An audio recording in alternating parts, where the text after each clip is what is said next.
G'day, hello, welcome. It is the 10K stream trivia challenge. It is really my show of appreciation for helping me achieve 10,000 subscribers. So thank you for I guess being a part of the community, getting involved, and really just supporting, whether it's been liking, subscribing. I know all that rubbish YouTube stuff sounds like everyone repeats it, right? We're always like, subscribe, comment below, but it truly does help the YouTube algorithms to get us to other people, especially people who aren't subscribed. So thank you everyone in the chat. I can see the chat is absolutely popping. There is going to be, and I'll explain in a second how this is all going to work. It is something that's unique. I haven't seen many people do this trivia. I've done it twice or three times now, but we'll have four rounds. I almost did that. So 4 rounds. But I just quickly say hello to everyone in the chat. I can see it's just absolutely pumping with so many cool people here, and basically there'll be 4 rounds. So we're going to have 4 different rounds, and let me actually bring up some imagery to help explain how this is all going to work. So first off, there's going to be 4 rounds. We're going to have a round that is dedicated to Age of Sigmar lore. We're going to have a round that's dedicated to Warhammer Fantasy battles. We're going to have a round dedicated to Age of Sigmar Warscrolls. And then we'll finally wrap up with a round focused on first edition Age of Sigmar. So you don't have to be here for all 4 rounds. I know for some of the Europeans, it's getting close to bedtime. I know some of the Americans are going to have dinner, and there's going to be a lot of different things. So you jump in as long as you want. But each of those rounds will have a prize. So there will be a prize for first, for second, and for third. So there is going to be some financial incentive. It is the value of Australian dollars. So I will obviously buy you a voucher in your country, but that's the equivalent dollary dues that you will get should you be the winner. In addition, I am going to try to organize some giveaways. So even if you're not a winner, if you're just participating in the chat, there will be some prizes. And what I'll get you to do at a particular time that's not this second, not right now, but we can soon, is I'll get you to type in 10K in the chat, and that will get you into like a lucky draw dip that I'll try to work out. I've got like another bit of secret tech that I've been playing around with. So there'll be a whole bunch of things to give away. In addition, I promised you all that I would set up a merch store when I hit 10,000. And the good news is that there is already the merch store live. So I've got a bunch of shirts and stickers. I've also got dice for sale. So if you look at the description, you'll find the link of all the merch stuff. I know that the Discord got a little bit of a preview, and the sales have started to kick in. So if you want to grab yourself some dice or some accessories like some objective tokens or some markers or a shirt, I'm actually wearing my so I've got that's one of the shirts you can buy. So it's actually been quite popular. So if you are a Gits player and you want to be the Bad Moon, there's many things. But how does it work? Let's talk about how this trivia is going to work. So I said there's 4 rounds, and I've got 2 guest appearances going to be jumping in. So stay tuned for those. Not this round. We'll get things humming, and then maybe the next round someone special might jump in. But how does it work? So I will bring up the live stream. And what will happen is that there will be a bunch of multiple questions. So there'll be, multiple choice. So there'll be a question. You'll have 40 seconds to respond to the question. So get in as quick as possible. You'll use the live YouTube chat to respond. And then it will calculate the responses, and it will give us a bit of a leaderboard. And at the end, it will kind of show us who is winning. So that is how it's all working. It's all working off the YouTube chat. So nothing special. If you are watching this on Twitch, you can obviously watch it on Twitch. There's no problems. I'm restreaming to Twitch, but you can't respond. The software that I'm using doesn't allow me to do so. So without further ado, I might just give me a second. I'm going to hit the start. Cool. I'm just going to bring this up. Awesome. Y'all can see. So Gob, you didn't miss the intro. There's nothing too special you missed. Basically, just use the YouTube chat functionality. There's 21 questions for each of the rounds. So it's going to be rapid fire, and all the software will do the things. So use a YouTube chat, respond 1, 2, 3, or 4. That's what you want. Or A, B, and C, or D. I think it's A, B, C, or D. We'll find out in a second. So this is our Age of Sigmar lore questions. So will there be a bias to some of the armies that I play? Will there be just things that I've made up on the spot? I guess we'll find out in a second. But there'll be 21 questions. Use the chat functionality to respond. I'm seeing a lot of cool people. We've got some smack talking already about to happen. Some people, Jack's already trying to win stickers using his influencer powers. I said, not yet, Jack. Jack, chill out. Not yet. Shout out to Rerolling Ones. Nice to see that the YouTube boys bring all the boys to the yard. Radio Free Hammer Hall here as well. If there are any questions, please let me know. Just a quick flash up on the screen. You will just respond in the chat 1, 2, 3, or 4, which is your answer. And you will also, it'll all calculate. So 1, 2, 3, or 4 is how you will use this thing. What are the questions? Are they going to be hard? Are they going to be easy? Good luck to everybody. Davis thinks he sucks. No, Davis. Although I beat you in the ring. No, Davis is a professional MMA fighter. I will smack talk him on the internet, not in real life. All right, random guessing. That is the best way to do it, Arch. Arch Faye, that is the best way to do it. And the answer is always corn. Let's go. All right, so what's cool. So question number 1. In which realm was the first realm gate activated to start the Age of Sigmar? Is it 1, 2, 3, or 4? Shyish, Gairan, Akshi, or Gur? Type 1, 2, 3, or 4 into the chat. In which realm was the first realm gate activated to start the Age of Sigmar? So anyone who's been around here from the start may know this from the Realm Gate War series.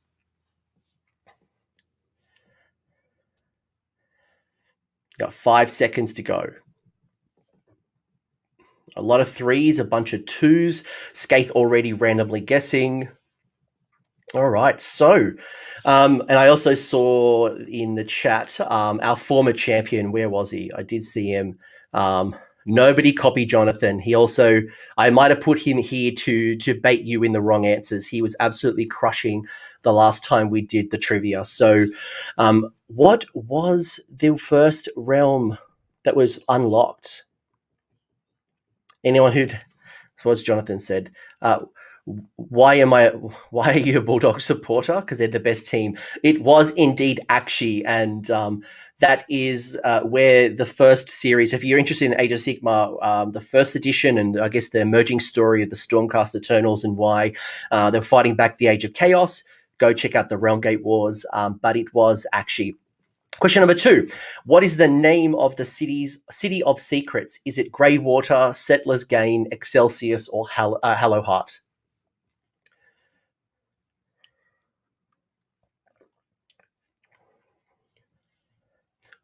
Mattia, what can you win? First, second, and third are going to win some dollars. They're going to win some trivia dollars that are going to go to the Games Workshop account, and there'll be a bunch of stickers as well that'll be raffled around. But what is the name of the City of Secrets? Greywater, Settlers Gain, Excelsius, Hallowheart. Respond 1, 2, 3, or 4. Sam making out a great comment. Thanks for 2+ Tough for teaching the answer. So what was Sam's answer? Does Sam saying number 3? So putting 2+ Tough on the map here. Was he right, or did we actually wrong? Someone's second guessing themselves. Gob's just here for the Bad Moon stickers. So is Jared. Awesome. Not to support the coach, not to have fun on trivia, just here for the stickers. All right. So the answer is Excelsius, which actually is the city that is in Broken Realms Kragnos. So if you haven't picked that one up yet, that's certainly an interesting one. But the City of Secrets being Excelsius, the city in Gur. Question number 3. What is the name of the conflict of which nearly destroyed Akshi during the Age of Chaos? So what was the name of the conflict? Was it the Aether Quartz Wars, the Sundering, the Okra Dara, or the First Mage War?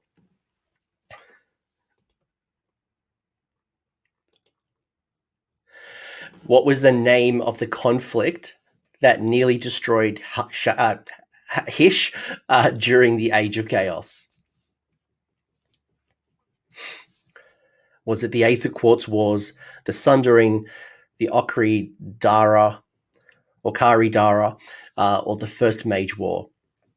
So a lot of different answers, but I am seeing a lot of 2s coming in. So is the Sundering, and I'm seeing a lot of 2, is the Sundering a trick question that I threw in from the High Elves, something from the world that was?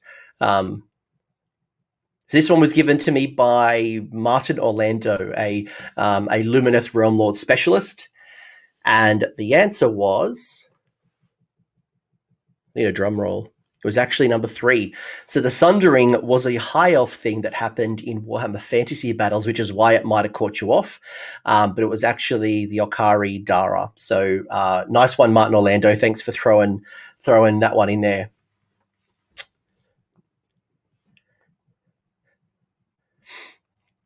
Which of the Lumineth Realm Lord element temples is the rarest? Is it River, Mountain, Zenith, or Wind? So there are many different temples in the Lumineth Realm Lords and in Hish. Which is the rarest of the elements? Is it River, Mountain, Zenith, or Wind? Sounds like a Brazilian dance song. It could be. It very well could be. And Gobbo trying to follow everybody, and then it goes against you. Don't follow people in the chat. Alrighty. So my lemming strategy is failing, Sam. And if you're watching this, by the way, on replay, feel free to obviously join along. I hope you're enjoying a bit of Age of Sigmar trivia. We'll have lore. We'll have a different round. But this was obviously, we've gone double Lumineth just because it's a little bit harder. And what was the rarest? What would your guess be? Whichever doesn't have the models yet, Joey. That's an interesting strategy. It would have partially paid off. It was Zenith. So Zenith being the rarest of the element temples. I just went straight to Severith and the Realm Seeker. So the Lore Seeker. I forgot there was lore for my Settler's Gain. Question number 5. The Skaven clans responsible for the slight sabotage of Nagash's Black Pyramid. So the Black Pyramid in Shaiish, was it one of these clans? So 1, 2, 3, or 4. Was it Clan Mordkin, Clan Eshen, Clan Slinks, or Clan Scurvy? 1, 2, 3, or 4. Who was those sneaky cheese-eating Skaven that tried to mess up with Nagash's Black Pyramid? A lot of 2s in the house, a couple of 3s. I guess we'll find out in a second. I imagine Clan Scurvy is like some awesome sea-bound. Like, I know people were going real crazy about vampirates, right? They were like, yeah, vampirates, I want vampire pirates. And it was a very cool idea from Warhammer Fantasy battles. But I imagine Skaven running a ship in the Mortal Realms could be pretty sweet. So I'm all up for that Skaven, that Clan Scurvy. Jonathan, yes, I did grab a couple of questions. So I took the best. So I've run a couple of trivias now. Unfortunately, I had to spend a lot of time doing Kragnos. So I've grabbed a couple of the questions from some of the last ones. But I've also added a whole bunch of new ones. Yes. So Clan Scurvy is the old heraldry book. Yeah. I actually did go to the lore to actually look at the 13 different clans. So not making that up. There is a legitimate pirate Skaven. What is the name of the city magister of Hammerhall? So I'm not going to try to pronounce all 4 of those because I'll butcher it. Or I'll try for your lols. Is it? No, I'm not even going to try. I'm not going to try that. pronunciation is like the worst. Like, anyone who's watched this channel in the past knows that pronunciation is not my strength. For all the awesomeness of the beard, pronunciation is my Achilles heel. But is it 1, 2, 3, or 4? Couple of 3s, couple of 4s, a couple of 2s. If you are watching this and you're not getting involved, just type in 1, 2, 3, or 4. So, spoiler alert, the mayor of Hammerhall, pretty sure, where's Radio Free Hammerhall's in the chat here. Paul Conti might know his magister. I'd hope he would know. But I tune in for the pronunciation. Although someone was saying that I say Zench wrong. I'm like, just chill. Zench, like potato. The Magister, the national broadcast of Hammerhall, Paul Conti, Radio Free Hammerhall, has called it correctly. Jonathan's got his chat working. Quiz, let's go. So yes, it was Aventus Firestrike, the Magister of Hammerhall that no one really uses in Age of Sigmar. I wish I would use him. He's a cool model. What is the name of the eyeless elf caste of the Idoneth Deepkin? So what is the race? What is the range? What is the caste of the Idoneth Deepkin that are eyeless? Is it the Asharan, the Namati, the Arkilian, or the Mathlin? Which are the ones without the eyes?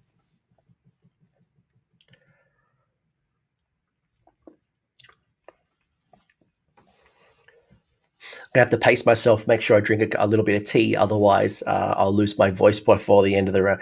A lot of 2s coming in. Crab. I like that answer. Bonus points to Joey there. He put in crab. So crab wasn't there, but although crab has eyes, crab's gone out this week. I hope you've all bought out all the crabs. It's because the Toralon is. I just call it the poor man's Balthazar Gelt. I'm sorry, but Balthazar Gelt on his Pegasus was just superior. Mr. Hammerhall. What do you got going on in the chat? When you don't know the answer, follow the crowd. Yeah, that also backfires. The crab has eyes. That's why the crab's not on there. Crab has eyes. The crab sees all, as Gobbo says. But the correct answer was the Namati. So the Namati are the eyeless Idoneth Deepkin. And by the way, if anyone was wondering about ties, it's all based on the speed as well. So what is the core of the world that was called? That which the Sigmarite is mined. So from the metals of or the cores of what was made of Sigmarite, is it Octorian, Durum, Phenium, or Malus?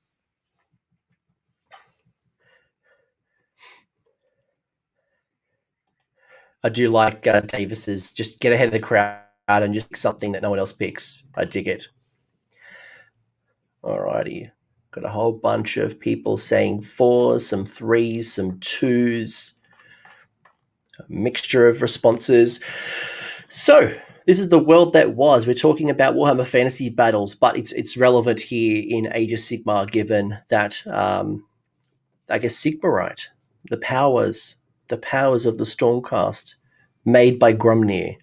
So we're almost at the halfway mark, guys. Ladies and gentlemen, yes, the correct answer is always Skarsnik. I imagine that's a reference maybe to my Anvil of Apotheosis that I just posted up, writing a big version of Gobbler. And the correct answer was Malus. The correct answer was Malus. That is the core of the world that was.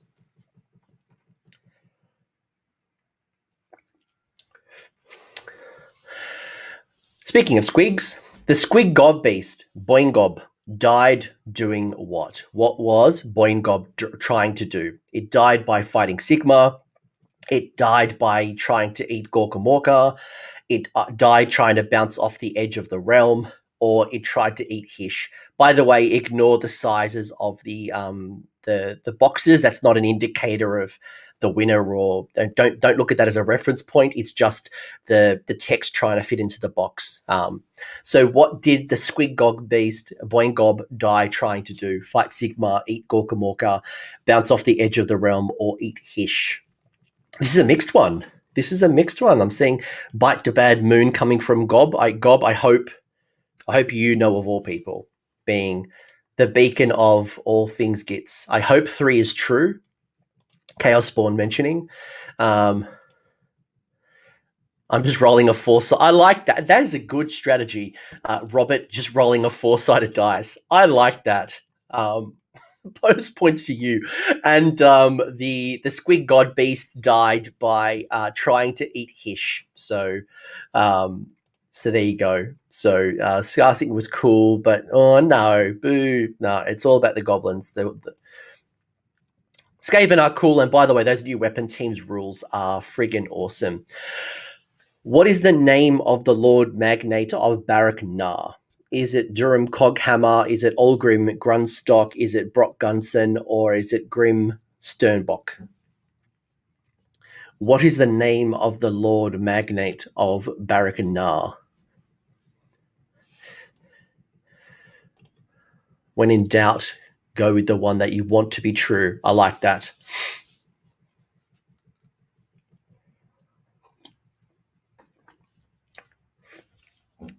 And by the way, if you are phone Archfey wants to phone a friend, it is either 1 or 3. 1 or 3. Ooh, I like that. That needs to be the name of your list. Crouching Ogre Rats Hidden Weapons Teams. I like that. That is absolutely hilarious. Holy shite. Poet, that is super generous. Thank you for the super chat. That come out completely unexpected. And thank you for your ongoing support. You're in the chat a lot. Thank you very much. Thank you. George saying, hey, George. So the correct answer was Brock, the gentleman with the nicest top hat that never sees the tabletop.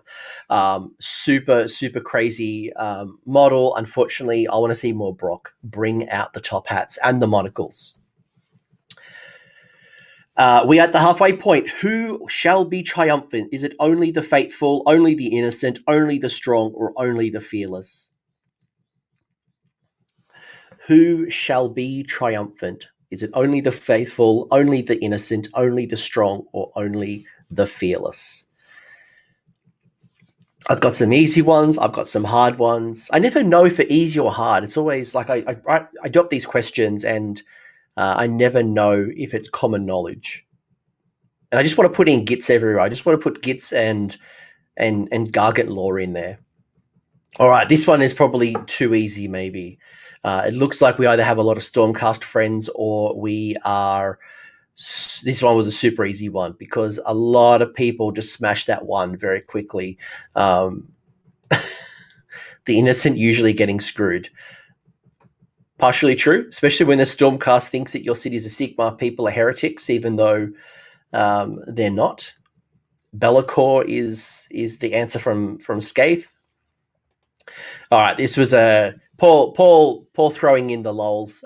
It is only the faithful. Deep Gits lore. I think I caught you off a little bit with the God Beast, Squid God Beast. So, that's good. Only the faithful. I like it. It's like almost your new Discord name. The Flesh Eater Court Carrion King. What was his surname? Was it the Dauntless, the Ruthless, the Brave, or the Handsome? So, the Flesh Eater Court's Carrion King is Ushoran. What is the surname of the Carrion King? Is it Ushoran, the Dauntless, the Ruthless, the Brave, or the Handsome? 1, 2, 3, or 4.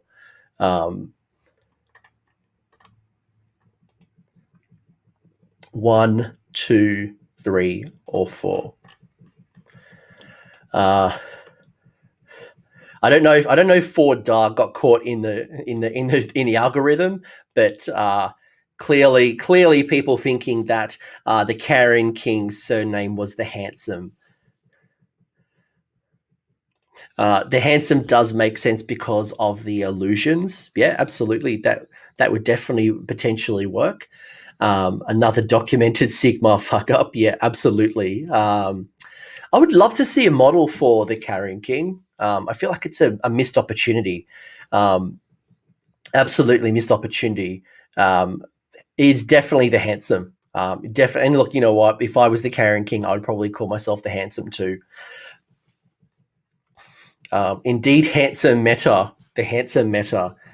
All right, we're doing all right with time. The next guest comes in like 20 minutes. So before Sigmar became a god, he was the young chieftain of what tribe? So how many people know which tribe, the barbarian tribe that Sigmar was the leader of, or the young chieftain? A little bit of sneaky Warhammer Fantasy lore also involved here. Bit of one, bit of two.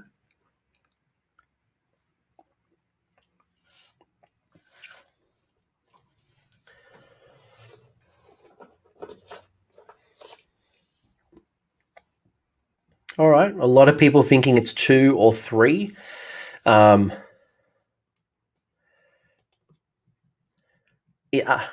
I can't remember. I think I pulled these all from real tribes from Warhammer Fantasy. I'm pretty sure they were all. I went through the very old Empire book to find this one, so I'm pretty sure they are, but don't quote me. If Lore Master of Sotek's in the chat, he'll come in very quickly and smite me for ignorance. Where is Lore Master of Sotek? Well, spoiler, he's coming on in about 20 minutes, so he will be helping me with the Warhammer Fantasy lore, and I'll also have another guest jumping in at a different point. But the correct answer was 2. The correct answer was 2. Which underworlds of Shyish that Nagash took refuge in after he was defeated by Archaon? So I think it was during the realm of chaos. The age of chaos. Shyish was invaded, and Archaon kicked the backside of Nagash. Which of the underworlds did he take refuge in? Was it one of these 4? Hallowest, Castinia, Styx, Styx, or Athens, Athenias, or Athanasia. 1, 2, 3, or 4. Did I just see a super chat come in? Did I miss it while I was trying to pronounce some of these names? Thank you so much, Frank. That's really, really generous. Thank you for the super chat. Very unexpected. This is here just to have fun and talk to you all and say thank you for your contributions to the 10,000 subscriber mark, which is an important milestone for YouTubers. So it was cool that we got there. And Jerome is blaming the rats for all of Nagash's losses, but with every loss, he brings in a new army. We've had more Mortarks now released. We've got a couple of Mortarks to go. Who knows what's coming? 10. What was the name of the god beast that Archaon tried to bind in Akshi during the Realm Gate Wars? And yes, Odin, I actually just noticed that was actually a spelling mistake. Just as we will, that's my mispronunciation because it looked a bit weird. But what was the name of the god beast that Archaon tried to bind in Akshi during the Realm Gate Wars? Was it Behemoth? Was it Argentine? Was it Ignex? Or was it Shimmerak? Is it 1, 2, 3, or 4?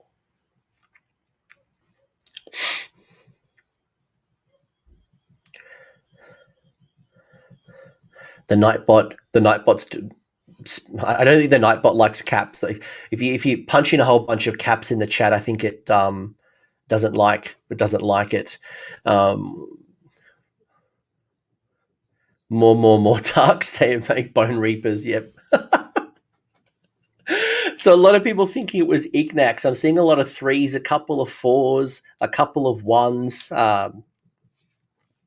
The God Beast, I would imagine Behemoth would be a great one to try to conquer Akshi, but it was actually Ignax, which we know had a massive fight with the Fire Slayers, or we actually had the Rolling Mountains and obviously Ignax being based in Akshi. So Skaven bot does not like Skaven content. Nightbot, sorry, doesn't like Skaven because it's a night goblin. The Tower of Prios, built by Teclis out of Hish Realmstone, used its purifying beams to lessen the effects of what in the realm of Hish. So was this tower trying to lessen the effects of chaos, the necroquake, the War, or warp fire?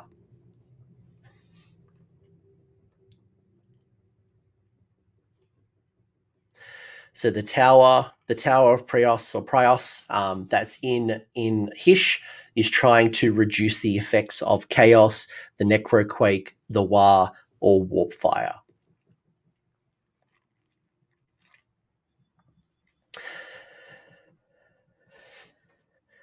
Paul thinks it is killing it here on one of his worst topics.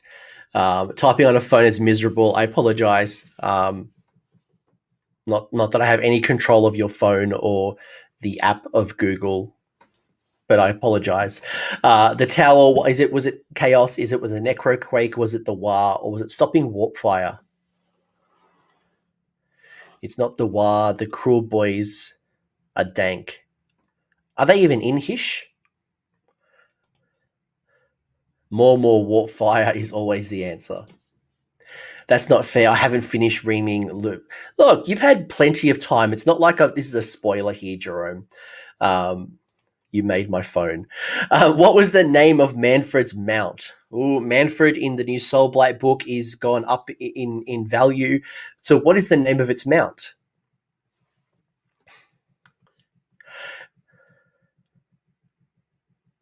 One, two, three, or four. Gits make everything, absolutely. Dankbots or Riot. They're in Gur. All right.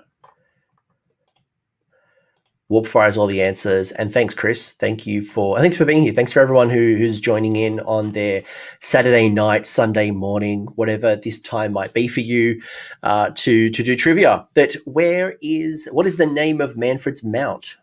Be curious to see how many Manfred fans. I know not a lot of fans in the mortal realms.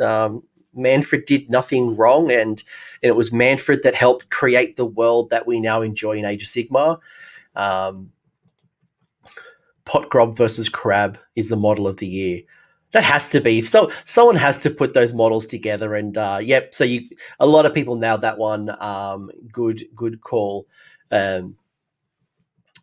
The I think it's number 4 is the Sword of Nagash, isn't it? Or maybe it's not. Maybe I'm just delusional. 3 questions to go. So what best describes an ogre? Is it always thinking, always hungry, always tired, or always thirsty? How would you best describe an ogre? Is an ogre always thinking, always hungry, always tired, or always thirsty? Manchild is my nickname.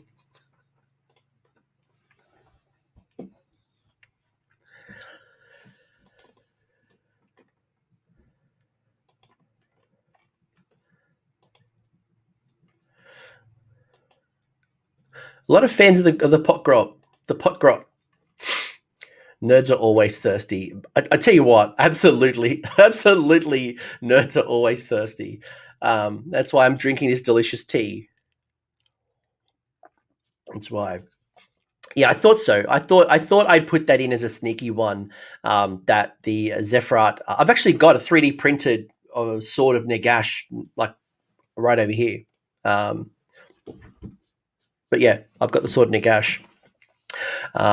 So the correct answer was always hungry, and that gives you +2 to the move for any rules lawyers out there. I had to throw an ogre question in, otherwise the chat will riot. What tea am I sipping on? Normally I drink coffee, but I lose my voice pretty quickly, so this is like a Chinese green tea. During the Age of Myth, Grimnir famously battled what god beast? Is it Chimerix, Ignax, Voltrix, or Dracothian? That's why I'm drinking bourbon. Yeah, I'm going to get through 3 hours of trivia, potentially. Depends on how much you all are enjoying the trivia. But that's why, otherwise this would be a Warhammered stream. So during the Age of Myth, Grimnir, the Dwarden, famously battled which god beast? Was it Chimerix, Ignax, Voltrix, or Dracothian? Those beast snaggers, I tell you what, those 40k beast snaggers, I would consider making them my gore grunters in an Iron Jaws list. Now that I've got my grot that's on a Maw Crusher converted model, those beast snaggers definitely do appeal to me. Skaith always drinking bourbon. Ignax has dope scales. Well, formerly dope scales. Bring it back. Although, spoilers for anyone, well, not even a spoiler, but Griffeather Charm is back in the city of Excelsior. So maybe we will see Ignax scales come back at some point. But Griffeather Charm, I'm so excited. Griffeather Charm, it's like one of the top 5 artifacts that were being chosen. The snaggers are indeed sexy. Second last question is the name of the religion of the Fire Slayers? What is the name? Is it Grimnir, Volkite, Zargrim, or Volstagg? What is the religion name of the Fire Slayers?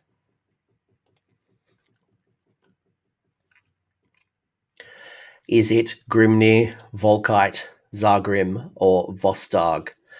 The religion of the Fire Slayers. I'm sure it has pizza. The pizza oven has some relationship to the religion. Might be their holy bread. 1, 2, 3, or 4. Agent Nagash thinks it was number 1. He's a bit of a lore master. He might know this one.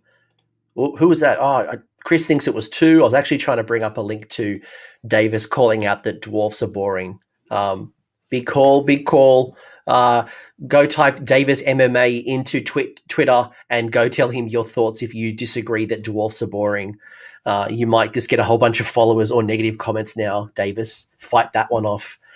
Correct answer was Zargrim. What's this? Correct answer is unkillable walls. Fear is... They are. I wonder how AoS 3 is going to handle or impact some of these different armies. And Joey drinking his paint water. Hopefully it's... Don't drink contrast paint. Last question. Who is Dietrich Kastner more commonly known as? So, who is this? Is it Be'lakor? Is it Nagash? Is it Archaon? Or is it the Celestant Prime? Who is Dietrich Kastner more commonly known as?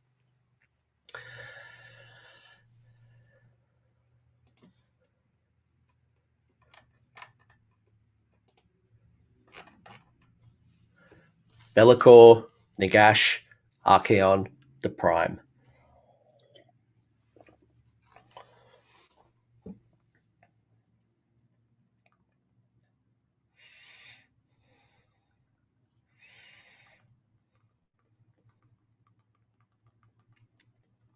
So I'm just messaging Lawmaster of Sotek, who will be jumping in. He wasn't scheduled to jump in. So we got, so who is the last one? A lot of say 3s. I don't know if that's a correct answer, Mike. FU. Agent Nagash is, people love you, but not knowing dwarves is a bit of a grudge. I'm with the Blighted Legionnaire. Karl Franz is the Celestant Prime. Just acknowledge it already. So the correct answer is Archaon. Archaon's name, normal name, legitimate name. And the correct answer, Jonathan, once again, coming in with 21 of 21. Second of all was re-rolling one's Jack. Third coming in at Odin. And then we've also got a whole bunch of names up there. So Jonathan's bowing out of other rounds. Thank you. Not thank you for bowing out, but that was very, very good. So if you let me just bring up my little thing. So if you were one of the 3 winners here, I obviously know Jonathan, Odin, and Jack. If you are all here and want to claim your prize, just jump on the Discord. My Discord link is below. Message me because I'll send you a short little form just so I can grab your details, like your email address, and I can and send you all the obviously find out your country and obviously send you the dollary dues. So that was round number 1. Let me just go back full screen for a second. That was round 1. How was that for you? Let me know in the comments if you enjoyed that. And if you did, press the old like. That was just round one, folks. That was just round one. Round two is going to be Warhammer Fantasy Lore. And I swear it's not like the hardest of the hards. We did have some hard ones, but we pulled them out. It's a bit of fun, a bit of lols. But the next one will be Warhammer Fantasy Battles. The next one also may have a special guest where we're going to look at some Warscrolls of Age of Sigmar.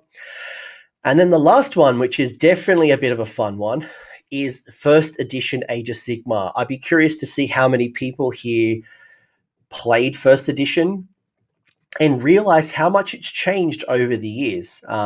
I've been here since the start. I got the core box, the very first box with Khorne versus Stormcast. Being an angry Warhammer Fantasy Battles player, I thought I'd at least give it a shot. Making sure I didn't have any crap in my beard. Oh, our guest might be in the house. Hello, caller. Hello. How's it going? Hello, caller. Who is this?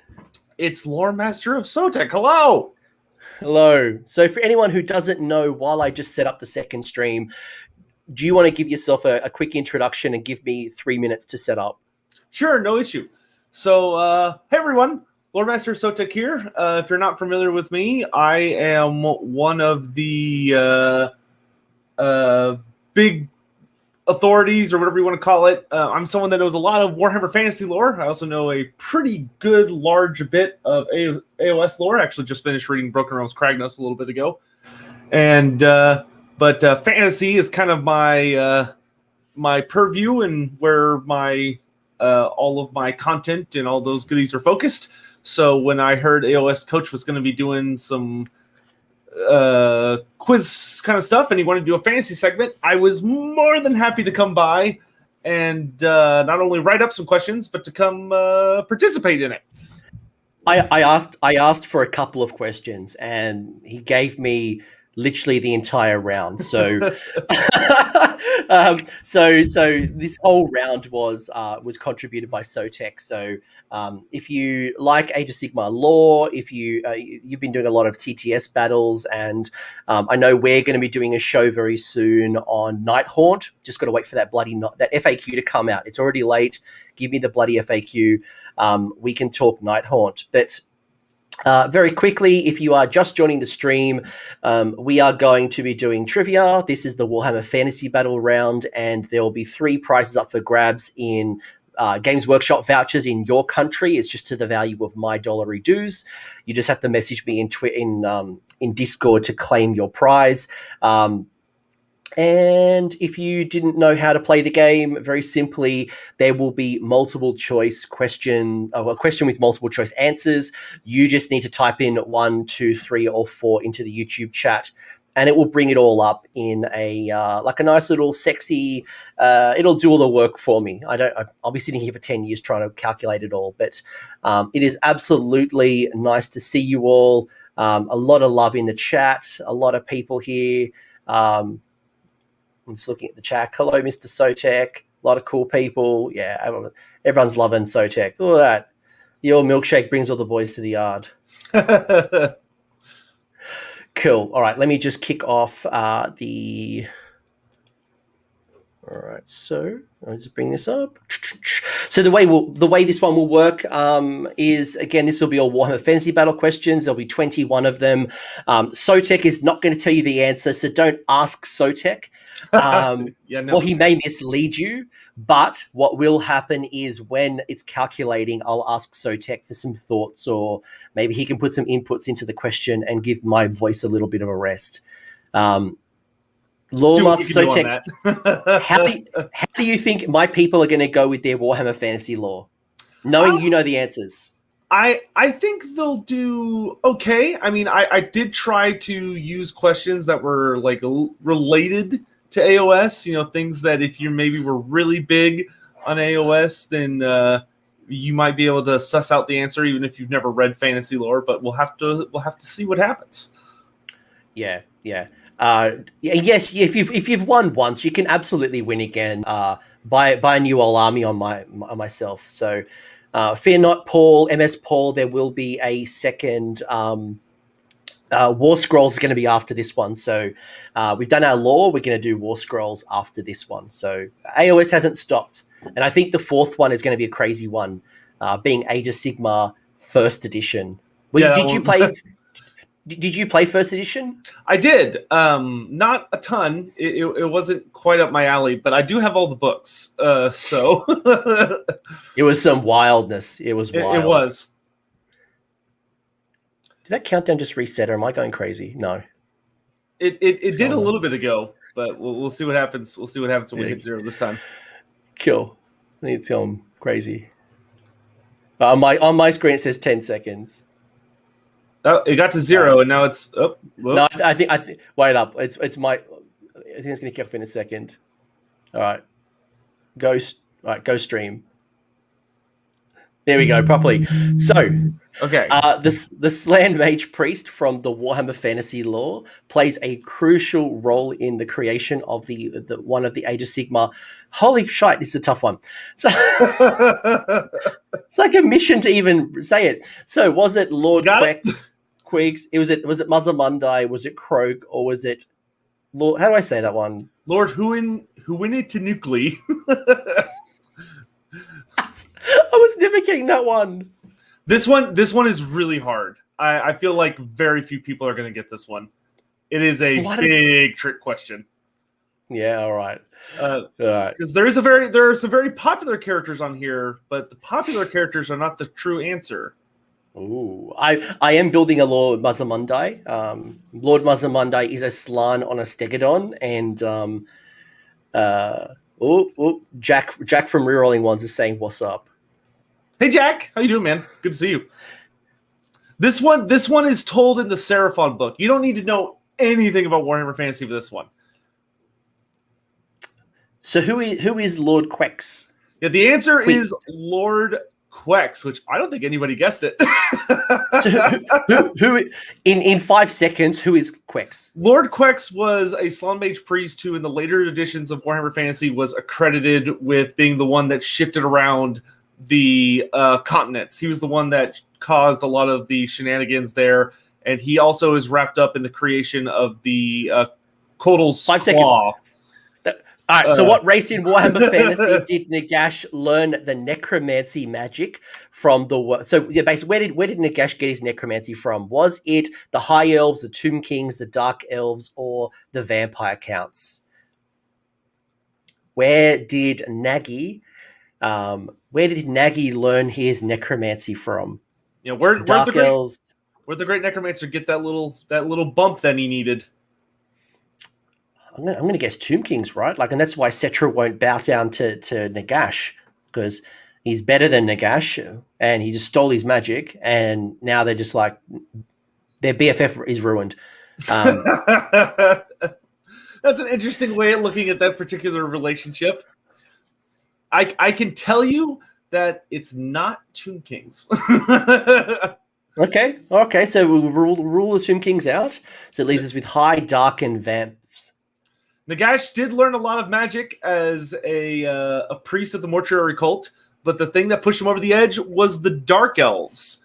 A group of Dark Elves, including a sorceress, shipwrecked on the coast of Nehekara, and Nagash tortured them for all their secrets, and using the dark lore of dark magic, he was able to create necromancy. Indeed.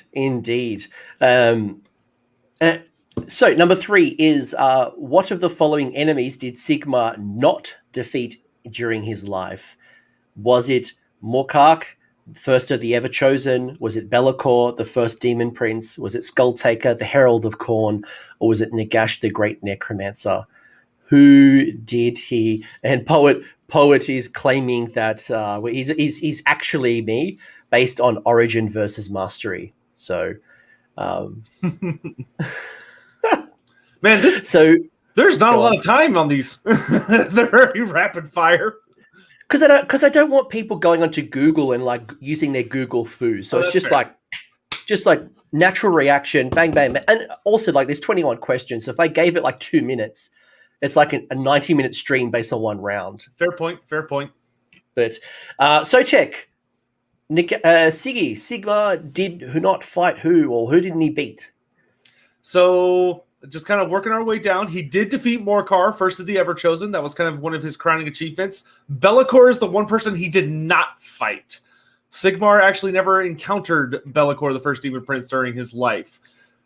He encountered the other three and did manage to claim victory against all of them, despite the odds. There was no real ration, Mr. Wizard, why I did 21 questions, other than a tiebreaker. I thought 20 questions might have a tie. What was Archaon's given name? Oh, man, damn it. If you just joined the last round, you should know this question. I just framed it differently. All right, so what's Archaon's name? Here's the test if people are listening. This is what happens when you do trivia in silos. This is a freebie. This is a freebie to everyone. You stole one of my questions? To be fair, this question was my original question was in like one that was from a year ago. I didn't vet properly. So, what was Archaon's given name? All right, Lore Master, what was it? Diederik Kastner. Who are these other three people? Who are these other three people? Victor Saltzpyre is a character from the Vermintide video game. Felix Jaeger is, of course, the counterpart to Gotrek, Gotrek and Felix. And Jarek Kruger, I'm drawing a blank on. It sounds like a musician. So the correct answer was Dietrich Kastner. So good old Archaon. How many Tim Cams can a human put in his mouth at one time? At least 10. I haven't tried that. Sounds like a what do they call those eating mukbang? Like might be a coach mukbang. What was the name of Neferata's home that she ruled over in both in life and undeath, at least for a time? Khemri, the Silver Pinnacle, Lamia, or Sylvania? 1, 2, 3, or 4. One of the suburbs next to my house is actually called Sylvania, so I had to remind myself, wait, is it the suburb next to me, or is it? Yeah, I think there's actually a street in a city near here that's also named Sylvania that I always crack up at. Look, Neffy may actually rule over it. Neffy rules over everything in some way or another. I've got my little Neffy stickers. That'll be a part of the giveaways if you like Neffy.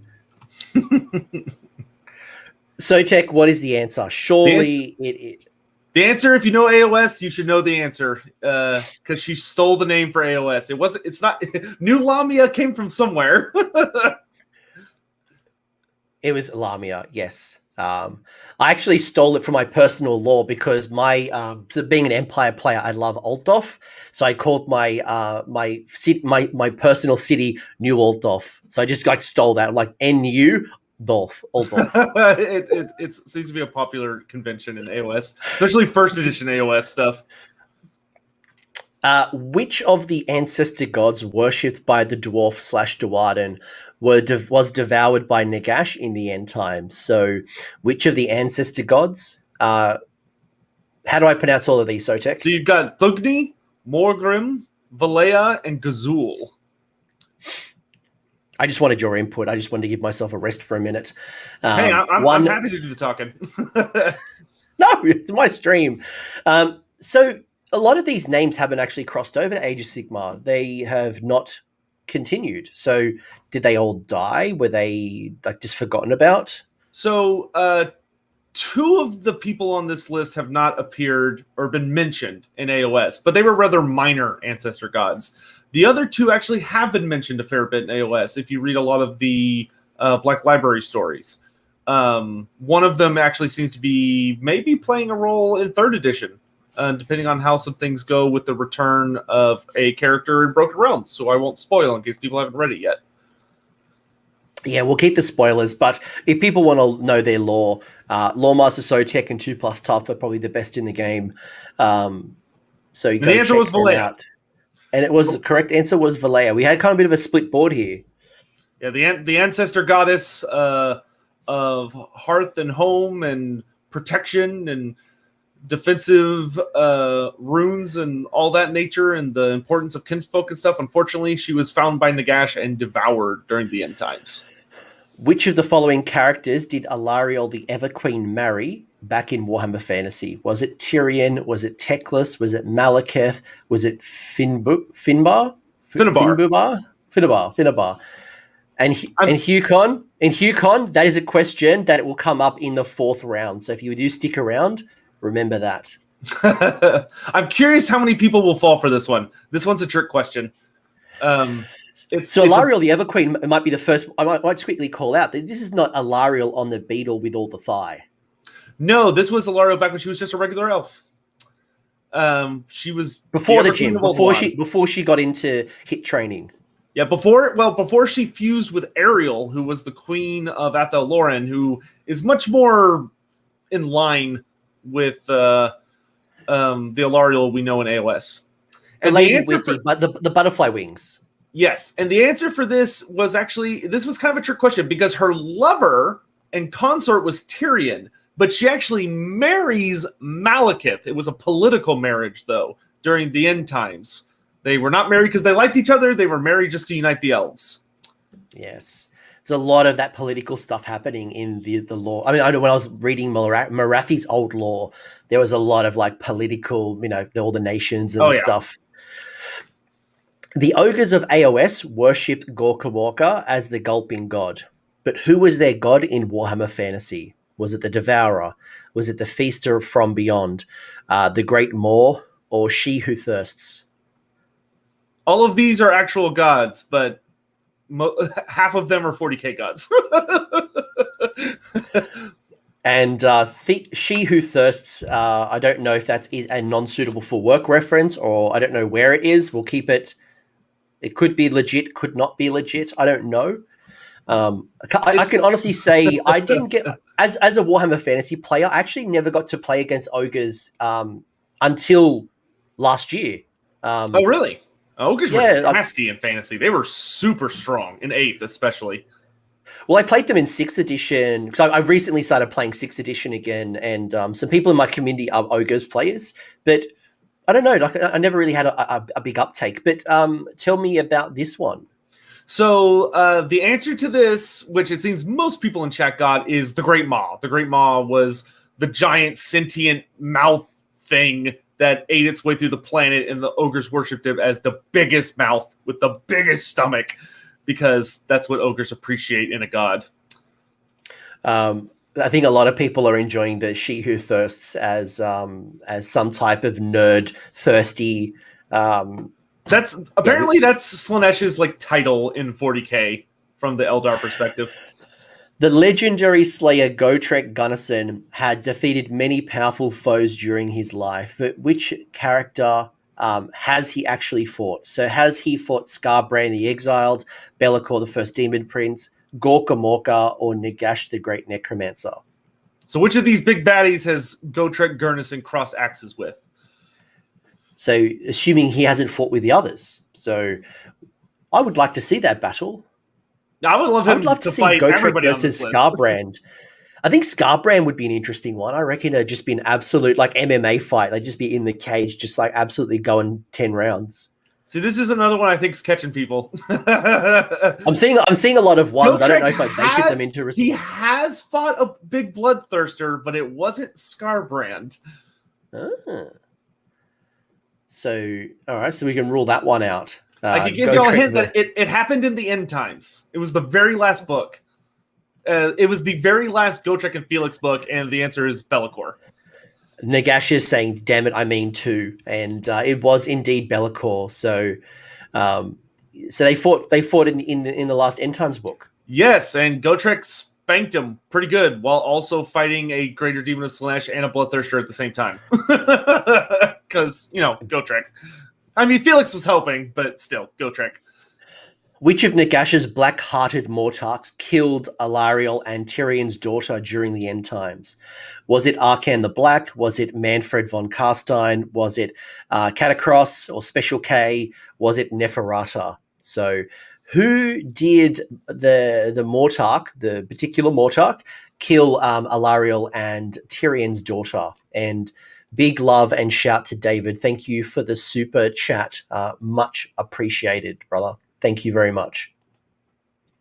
And this one is a really fun one because it was a trick question within the End Times itself. Because there was a character who was blamed for killing Alariel and Tyrion's daughter, but didn't actually do the deed. So there may be there's a lot of people in chat who are potentially falling for the same scheme. So who was the rumored person to have done it? Who has got the blame? So the person who was blamed because he kidnapped her was Manfred von Karstein. But Manfred von Karstein did not actually kill Aliathra, which was her name. Archon the Black killed her as part of the ritual to resurrect Nagash. But when all the Order guys asked Nagash who did it, he told them Manfred did it because he was ready. He was willing to discard Manfred as a pawn. And big shout hello to Bulldog Hammer, who's been one of my patrons since almost like day one. So thank you for joining up. And maybe a question for later, Sotek, is who got more wins, who got more losses, Sigmar or Nagash. But while you think about that one, the mightiest of the Skaven Vermin Lords, Screech Vermin King, is the fused essence of the Council of 13, who was rewarded for unifying to defeat which of the foreign characters? Holy shit, that's a long question. Was it Sigmar? Was it Nagash? Was it Archael? Was it Lord Croak? So basically, who did the Screeched Vermin King? Who was he trying to defeat?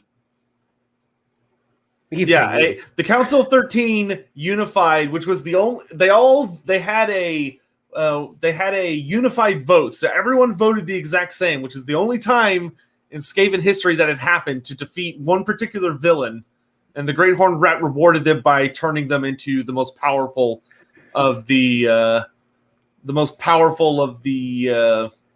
Vermin Lords. It has to be Croak, right? Like, Lizard Men and Skaven used to hate each other a lot. You think the Skaven could defeat Lord Croak? Get out of here with that. Get out of here with that. So it was Nagy. It was Nagash. Nagash's first actual death was done to him. Like, the first time he was killed in battle was because of the Skaven. They actually saved the world from Nagash. Nagash has lost to the Skaven on 3 occasions. He's such a jobber. He is such a jobber. Anyone who's a wrestling fan. Which of the following gods was heralded by the same twin-tail comet the Sigmar was born under? So Sigmar was born under the twin-tail comet. Who else was born under it? Was it Grumdy? Was it Sotek? Was it Cain? Or was it Slaanesh? Which of these 4 was under the twin-tailed comet when they were born? If you think very carefully about a twin-tailed comet, the answer should present itself. Think very carefully about that imagery and how it could be interpreted. Has to be Sotek. I mean, the lore master of Sotek with the Sotek question, I feel like... Or am I just trying to bait people? I'm just trying to message and mess with people. So, look, if I was to make a guess, I would have guessed Slaanesh being both, I guess, androgynous, like both male and female. But would that be the right answer, or am I completely off? You were actually right the first time. The answer is Sotek. Because from the Lizardman's point of view, it was the comet of the forked tongue.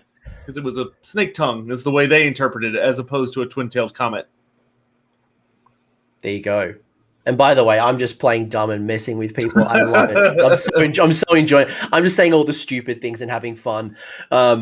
But I'm actually building some Sotek stuff. That's how I'm kind of theming my my Seraphon. Good man. Which Beastman character from Warhammer Fantasy has gone on to be worshipped by one of the Beasts of Chaos sub-factions? Ooh, a bit of a crossover here. Which of these 4? If you've read the short stories leading up to Broken Realms Kragnos, you will know this answer. Because he makes an appearance in that short story, or as a god.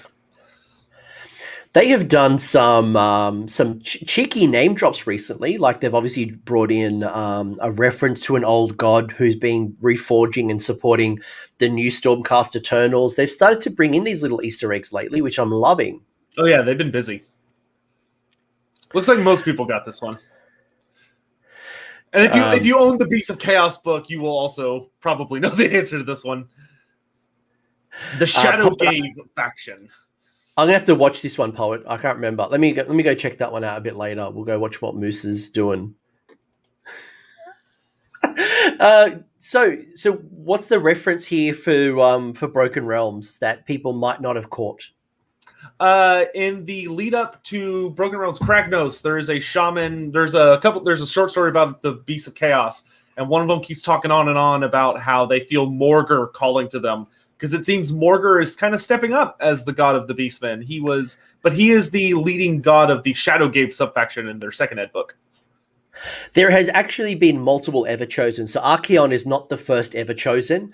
Which number is he of the Everchosen? So what number? Was he the 13th Everchosen, the 10th Everchosen, the 8th Everchosen, or the 3rd Everchosen?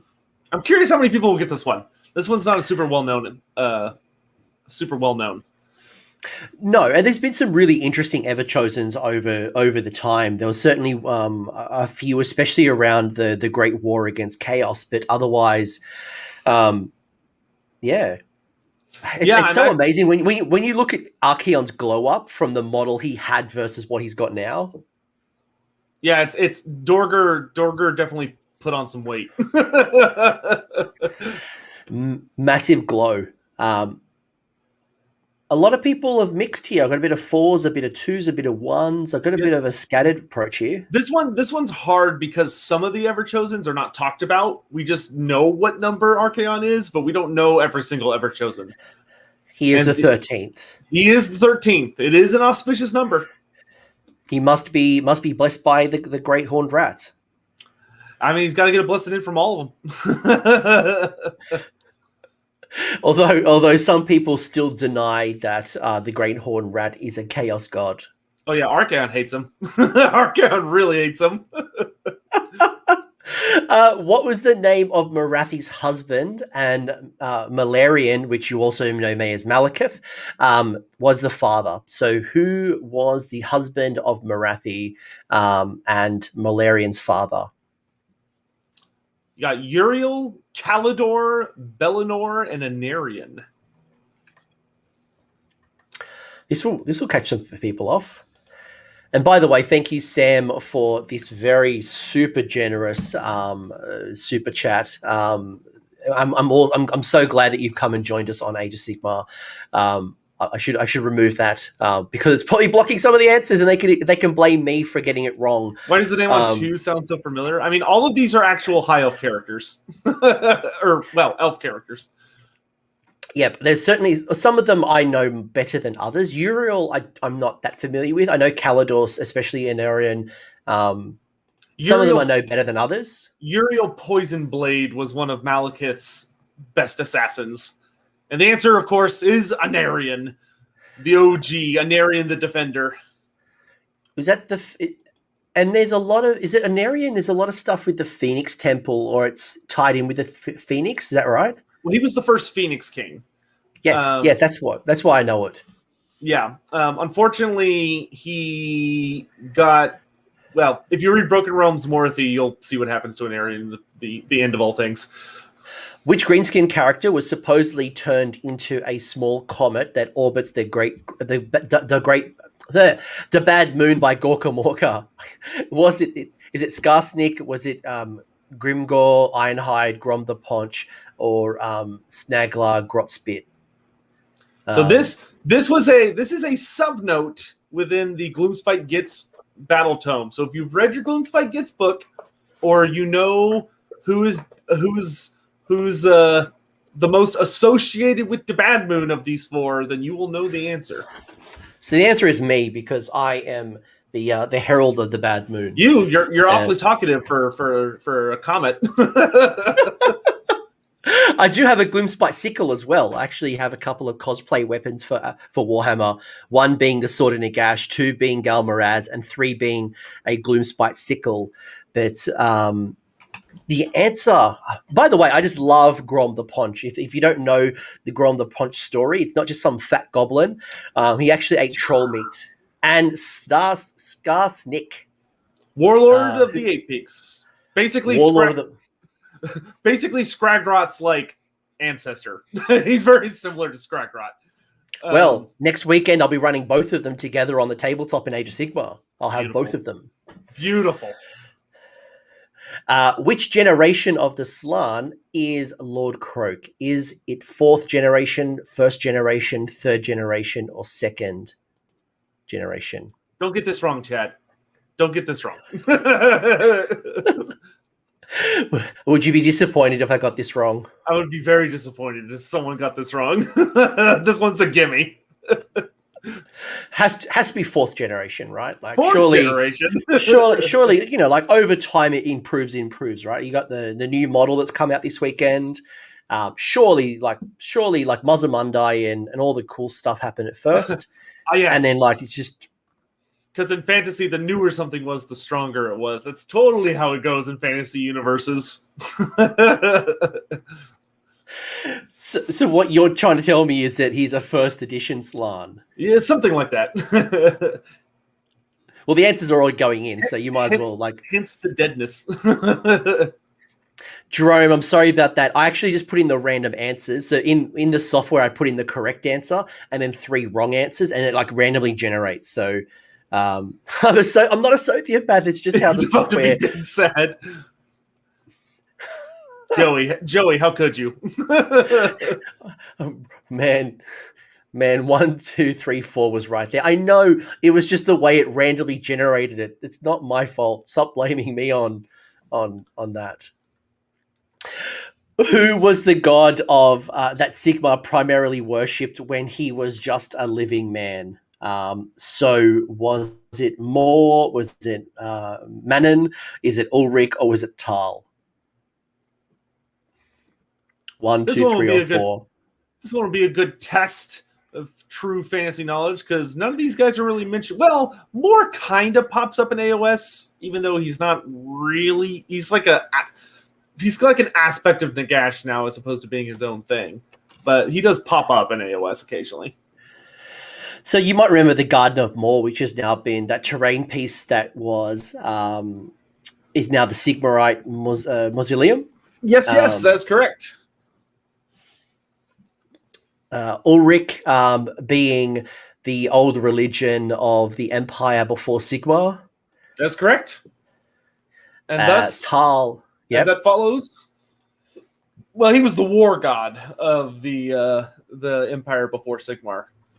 And that is who Sigmar primarily worshipped, and the Unburrogan tribe. Tal, Manon, or Tal, and at the very least, is an old god as well, but he was the god of nature, and not actively worshipped by Sigmar as much.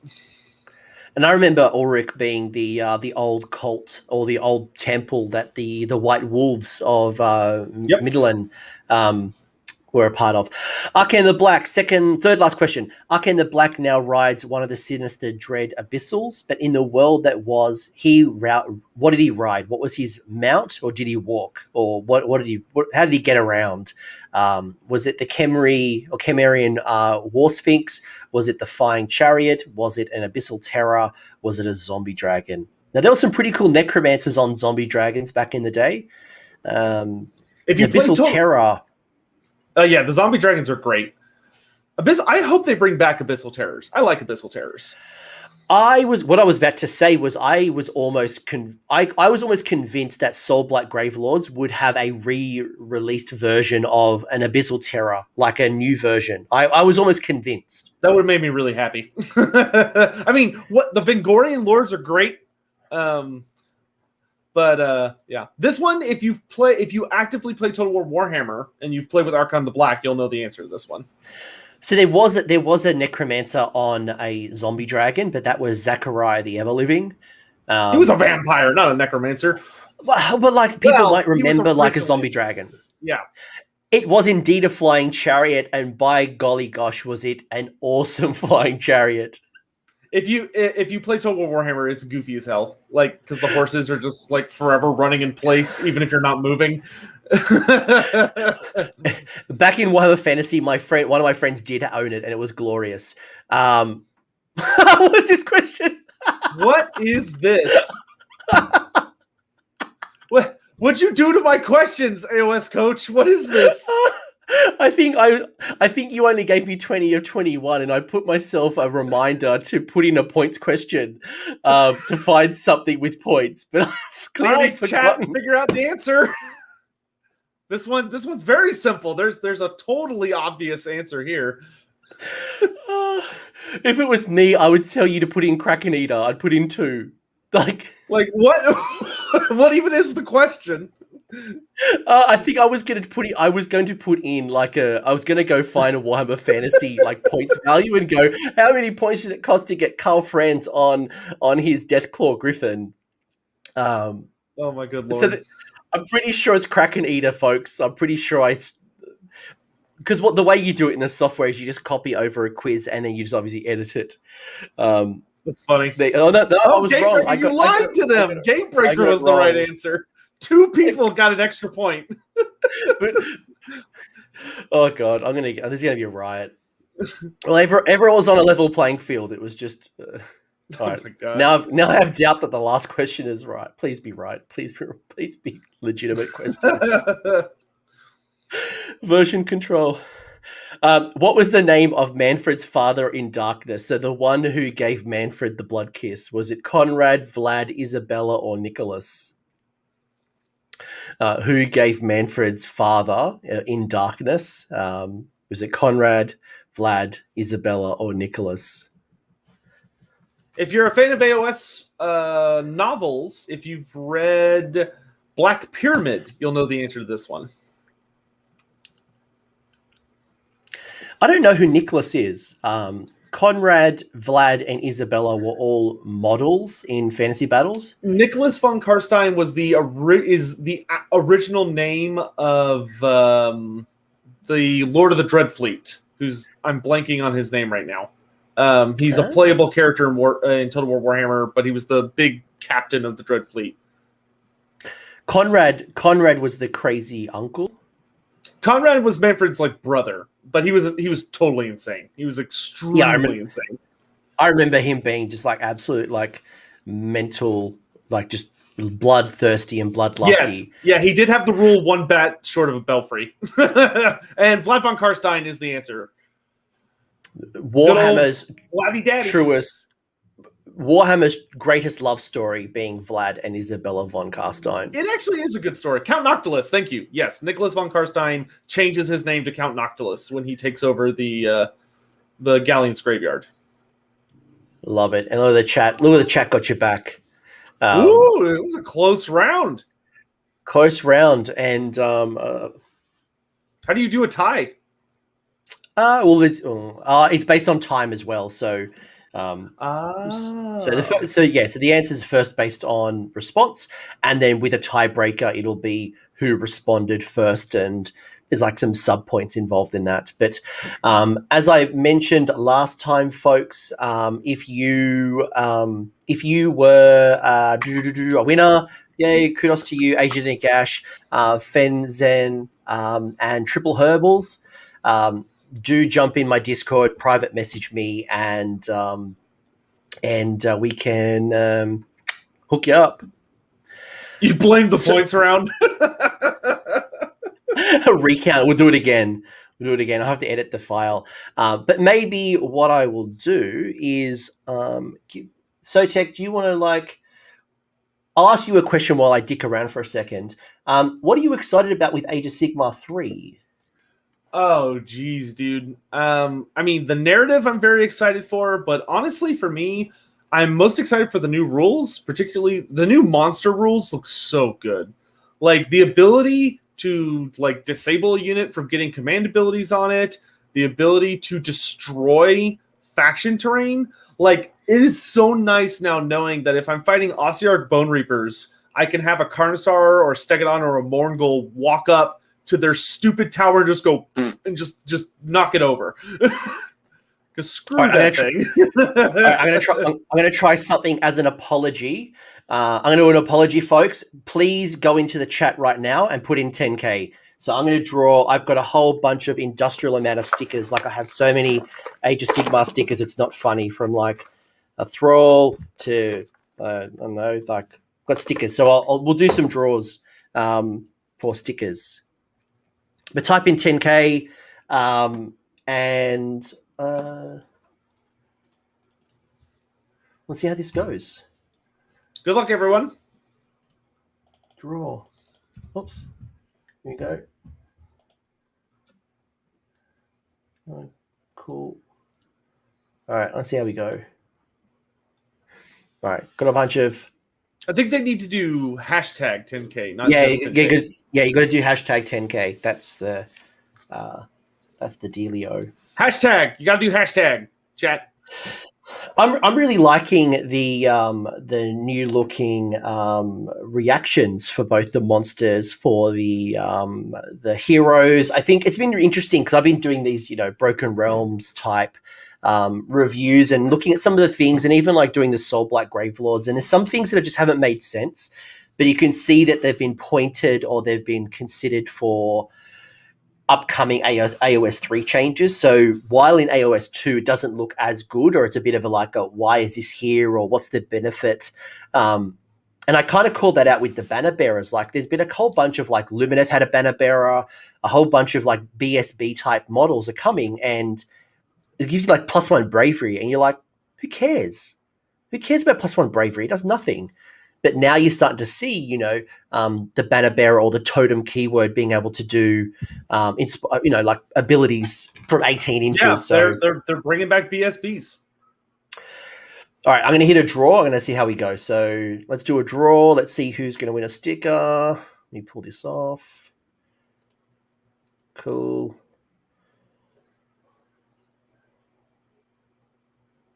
Yay. John, go into my Discord. Link is below. Message me, and I'll grab your details, and I will send you some stickers because I'll obviously need your address, and I'll do a couple of others. Let's do some more. So, John, you were one. Who else is next? Who else is getting something? Jerome, cool. Jerome? Same deal. That's nice. Jerome, let's do. How many more? How many more should I do?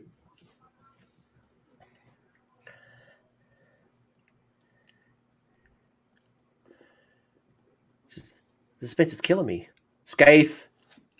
Nice.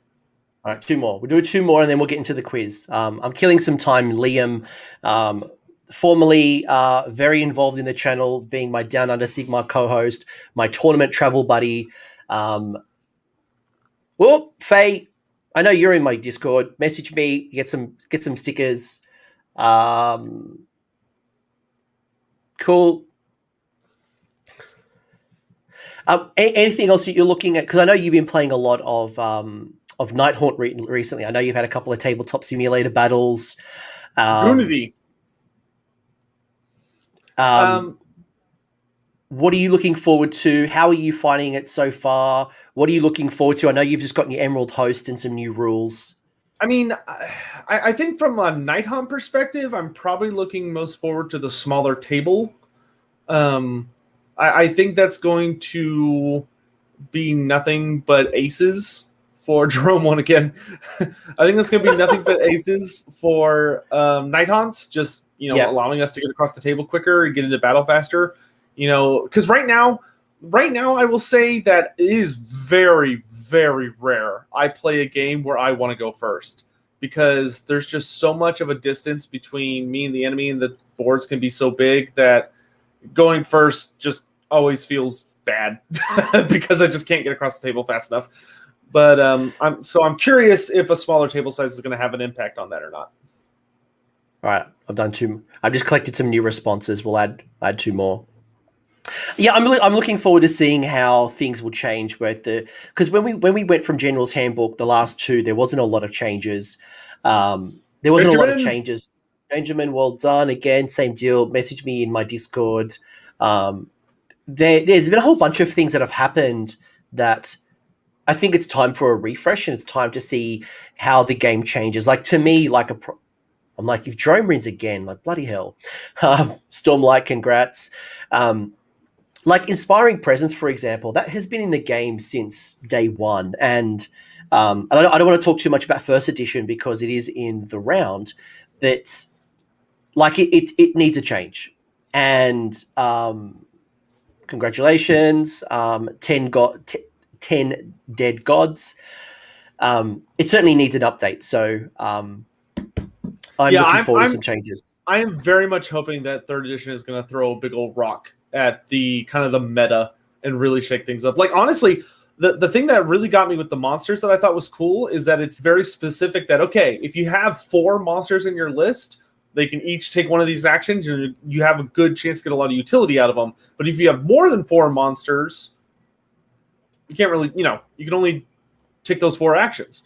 So, it does have a lot of really interesting plays there. But I'm really curious to see more reaction stuff, especially during like the shooting phase and the hero phase. I'm really curious to see where they're going to go with the reaction system.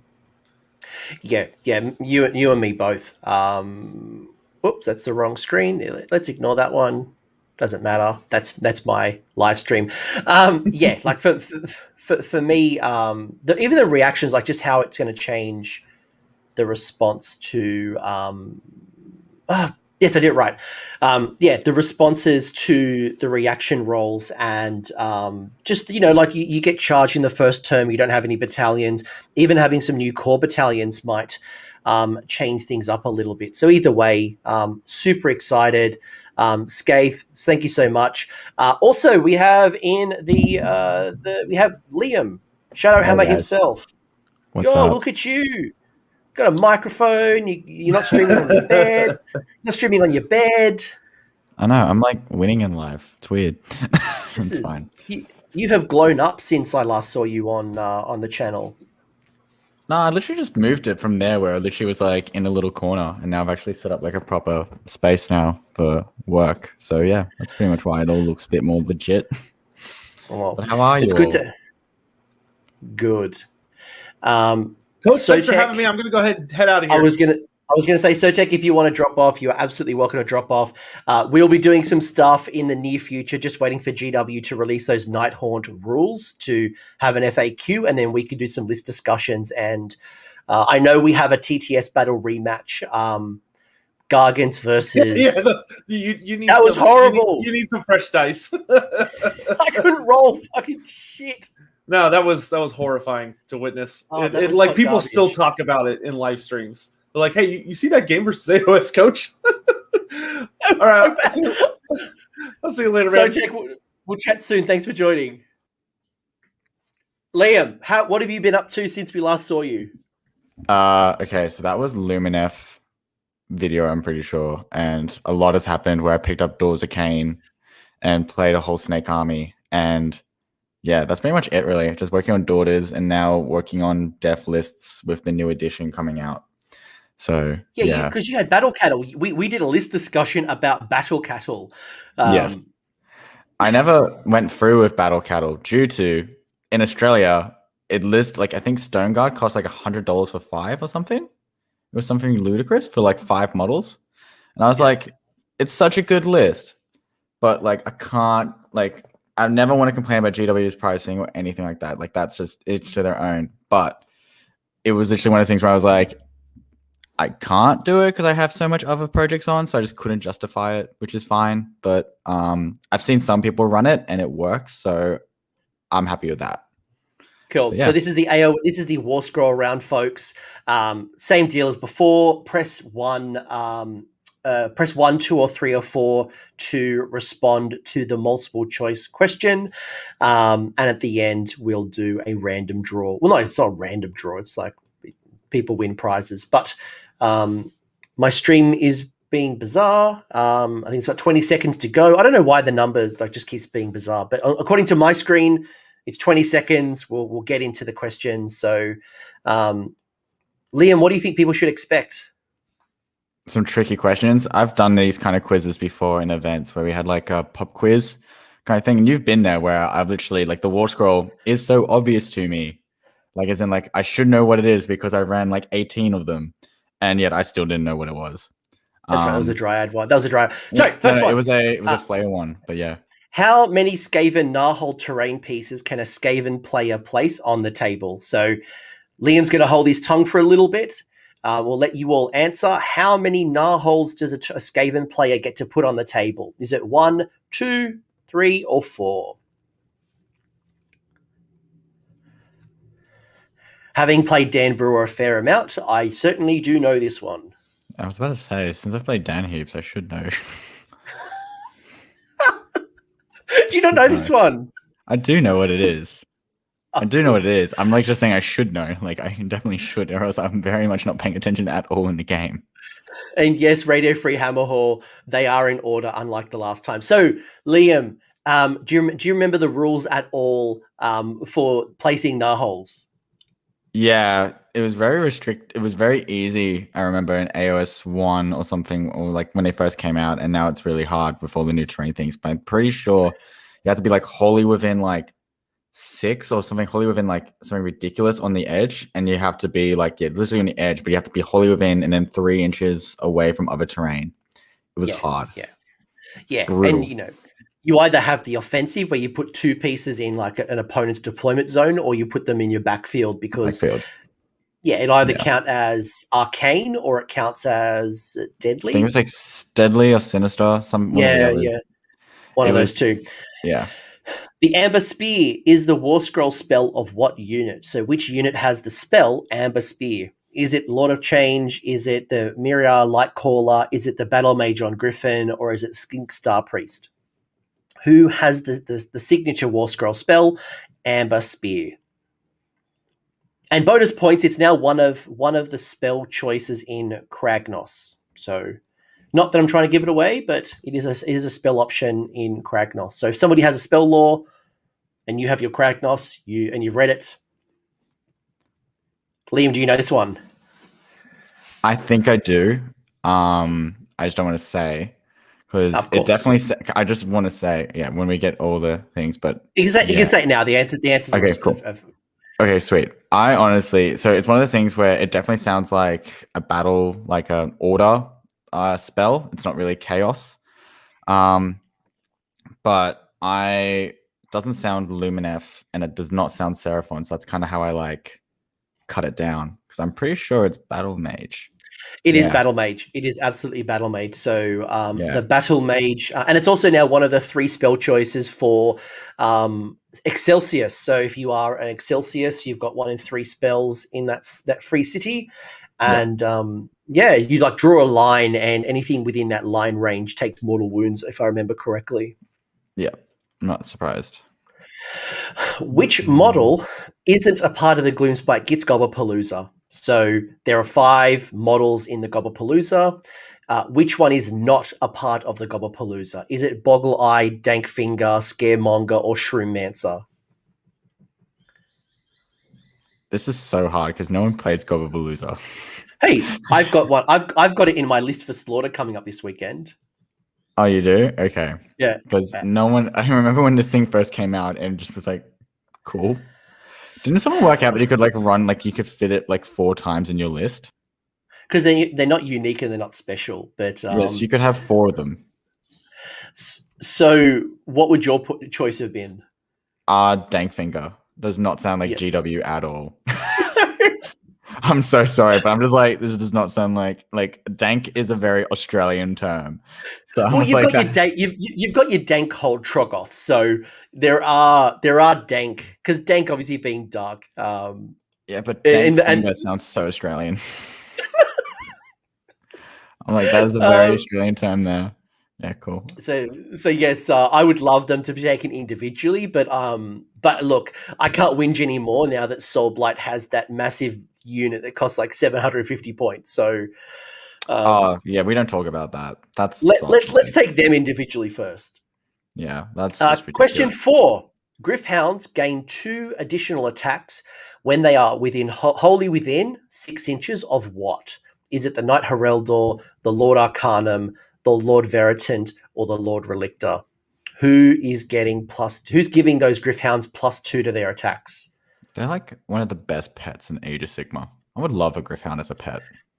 Well, have you seen the new Stormcast chariots? They've got now. They're really doubling down on the Gryph-hounds. Yeah, because they're so cute, but also I'm pretty sure like they need to like pretty much show that like they are the best doggos in Age of Sigmar. They are pretty good doggos. They're pretty good doggos, especially when you see like what is that? Is it Archibald in role models? That cute one that's just like always caused mischief. I'm like, yeah, I want one. Yeah, Archibald's always in those comics. Yeah, so he's just the comedic relief. The Gryph-hounds are great. I remember back in the. Oh, actually, I can't say it. Damn it! It's in my AoS Sigmar one quiz. Damn it.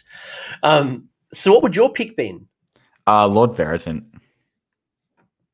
Because Lord Arcanum, they don't really. Yeah, I know this because against Luke Stone, he ran like a whole Stormcast thing in SAGT, and that rule got brought up, being near Lord Veritant. So yeah. I think it's a Lord Veritant, and there's one other. I think it's one other model. But I remember definitely the Lord Veritant's the one that comes with one, though, right? Correct. Yeah. If I wanted to summon 20 Demonettes on the table using my Hedonites of Slaanesh army, how many depravity points would it cost me? Would it cost me 12, 10, 8, or 7 depravity points to bring on 20 Demonettes? And that's the answer I was looking for. The Lord Castellan as well. That's the other one. Thank you, Jerome. That was what I was thinking. That was what I was trying to say, but I couldn't get the words. So is it going to cost me 12 DP, 10 DP, 8 DP, or 7 DP to bring on 20 Demonettes in the new Hedonites of Slaanesh book? That book is going to be super interesting in the new edition now. I'm very curious. Why do you say that? Because we got 2 new models for it, and also with the way with like heroic and stuff, it's kind of bringing back in like Slaanesh being very important, having heroes around, and also monsters now doing really well. So Keeper's Secrets now are very worth it again because they're doing a fair amount. I think people jumped too quickly on Hedonites and looked at it going, why isn't it like the old Hedonites book? But I think it's like Cities of Sigmar, where it's going to take a little bit of time and a little bit of list tech, and you'll start to see some really strong builds from Slaanesh. I think people are too quick to write it off. Yeah, the models are so beautiful. Like I think GW has nailed all the new models that they've done for it. So how good are the twins? They're amazing, and their rules are actually really strong. Like one of them, I think there's like a combat one, which is quite scary. What was that thought? Cities of Sigmar battle mages have the Warscroll spell depending on which realm they specialize in. Which realm is Pale of Doom tied to? Do you have to be from Azir, Gairan, Shaiish, or Ulgu? Which is the realm spell that's tied to the battle mage for Pale of Doom? I love this, by the way. I love that I can pick a battle mage and I have 8 different spells to choose from. And some tournament organizers let me flexibly choose depending on the battle round, which I love. Yeah, I always like this stuff in Cities of Sigmar where like every battle mage has its own like taste.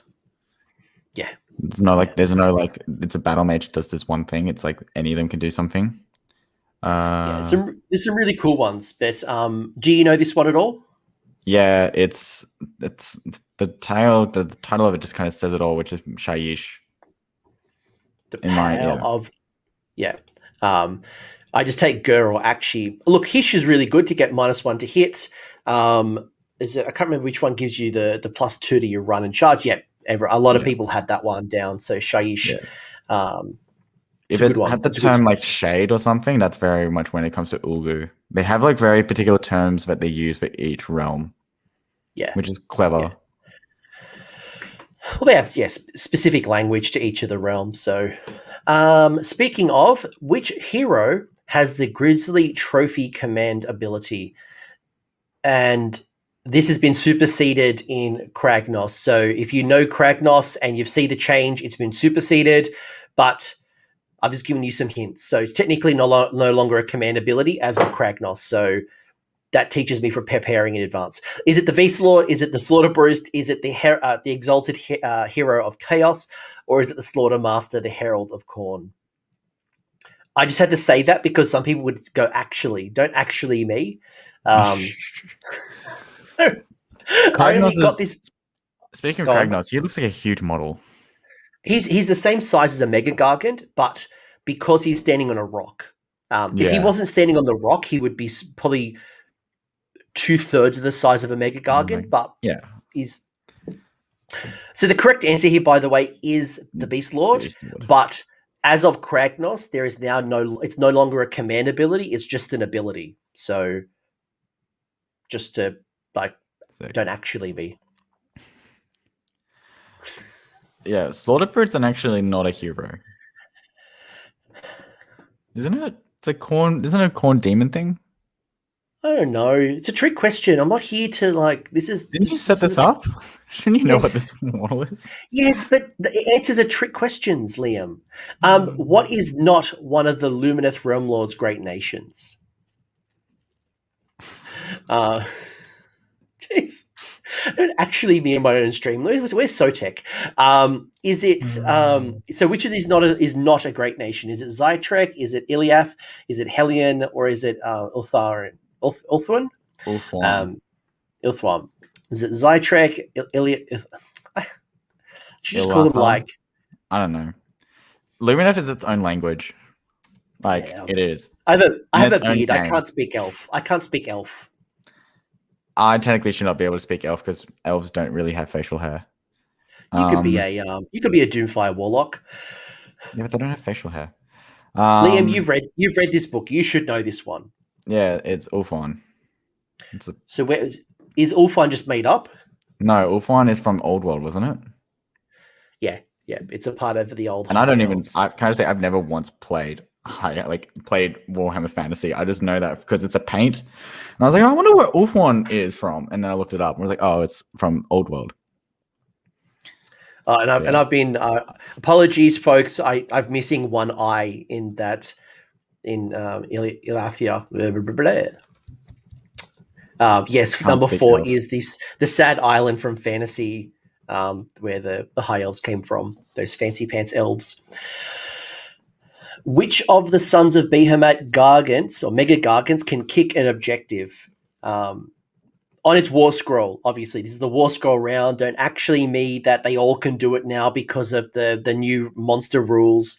But which one kicks the objectives? Is it the Gatebreaker? Is it the War Stomper? Is it the Kraken Eater? Is it the Bone Grinder? I should know this because I played you and... Fudge. Which one is it? They all look because you can now with the new monster rules that are coming. No, you can't kick an objective. You can destroy terrain pieces. You destroy terrain pieces. Yeah. I'm confused. I did not see that one. I am thinking it is Kraken Eater. So the Gatebreaker is the one that destroys terrain. Yeah. The Bone Grinder is the Forge World model that nobody takes anymore. The War Stomper really... I don't want to talk about the War Stomper. I don't like the War Stomper. But the answer is indeed the Kraken Eater, the one that is holding the net. So yeah. It's only that one that can kick an objective. And in some scenarios where the points are calculated based on the position of the objective, you can actually change the points value in some of the scenarios, not all, just a couple. Yeah, it is. When they brought that rule out, I thought it was really fun and interesting. And now I was like, actually, this could really skew the game. Noblar scrap launchers are mounted on which Ogre Moor tribes mount. So what is a scrap launcher sitting on top of? Is it sitting on top of a Stonehorn, a Mournfang, a Rhinox, or a Gorger? Who is carrying the Noblar scrap launchers? So shout out to Pask and all you Noblar lovers out there. Who is I think I've only ever seen a scrap launcher once, and I think it was Doom and Darkness who was running the scrap launcher. I don't think I've ever seen... I think I saw Jet run one. Yeah, Jet has heaps of Ogre stuff now, and I'm pretty sure it's a Rhinox. A lot of people thinking it's finally some ogre love. I told you, I knew I had to give some to love to the ogres. This is an interesting one because I think there's even a battalion that has scrap launchers in it. I think it's in more tribes. It was like the other launcher as well. It's like a whole mount. It is indeed the Rhinox. People are here for the ogre questions. So we did have in the last round the question around the Great Moor and She Who Thirsts and some of the ogre players, all those dad bod lovers.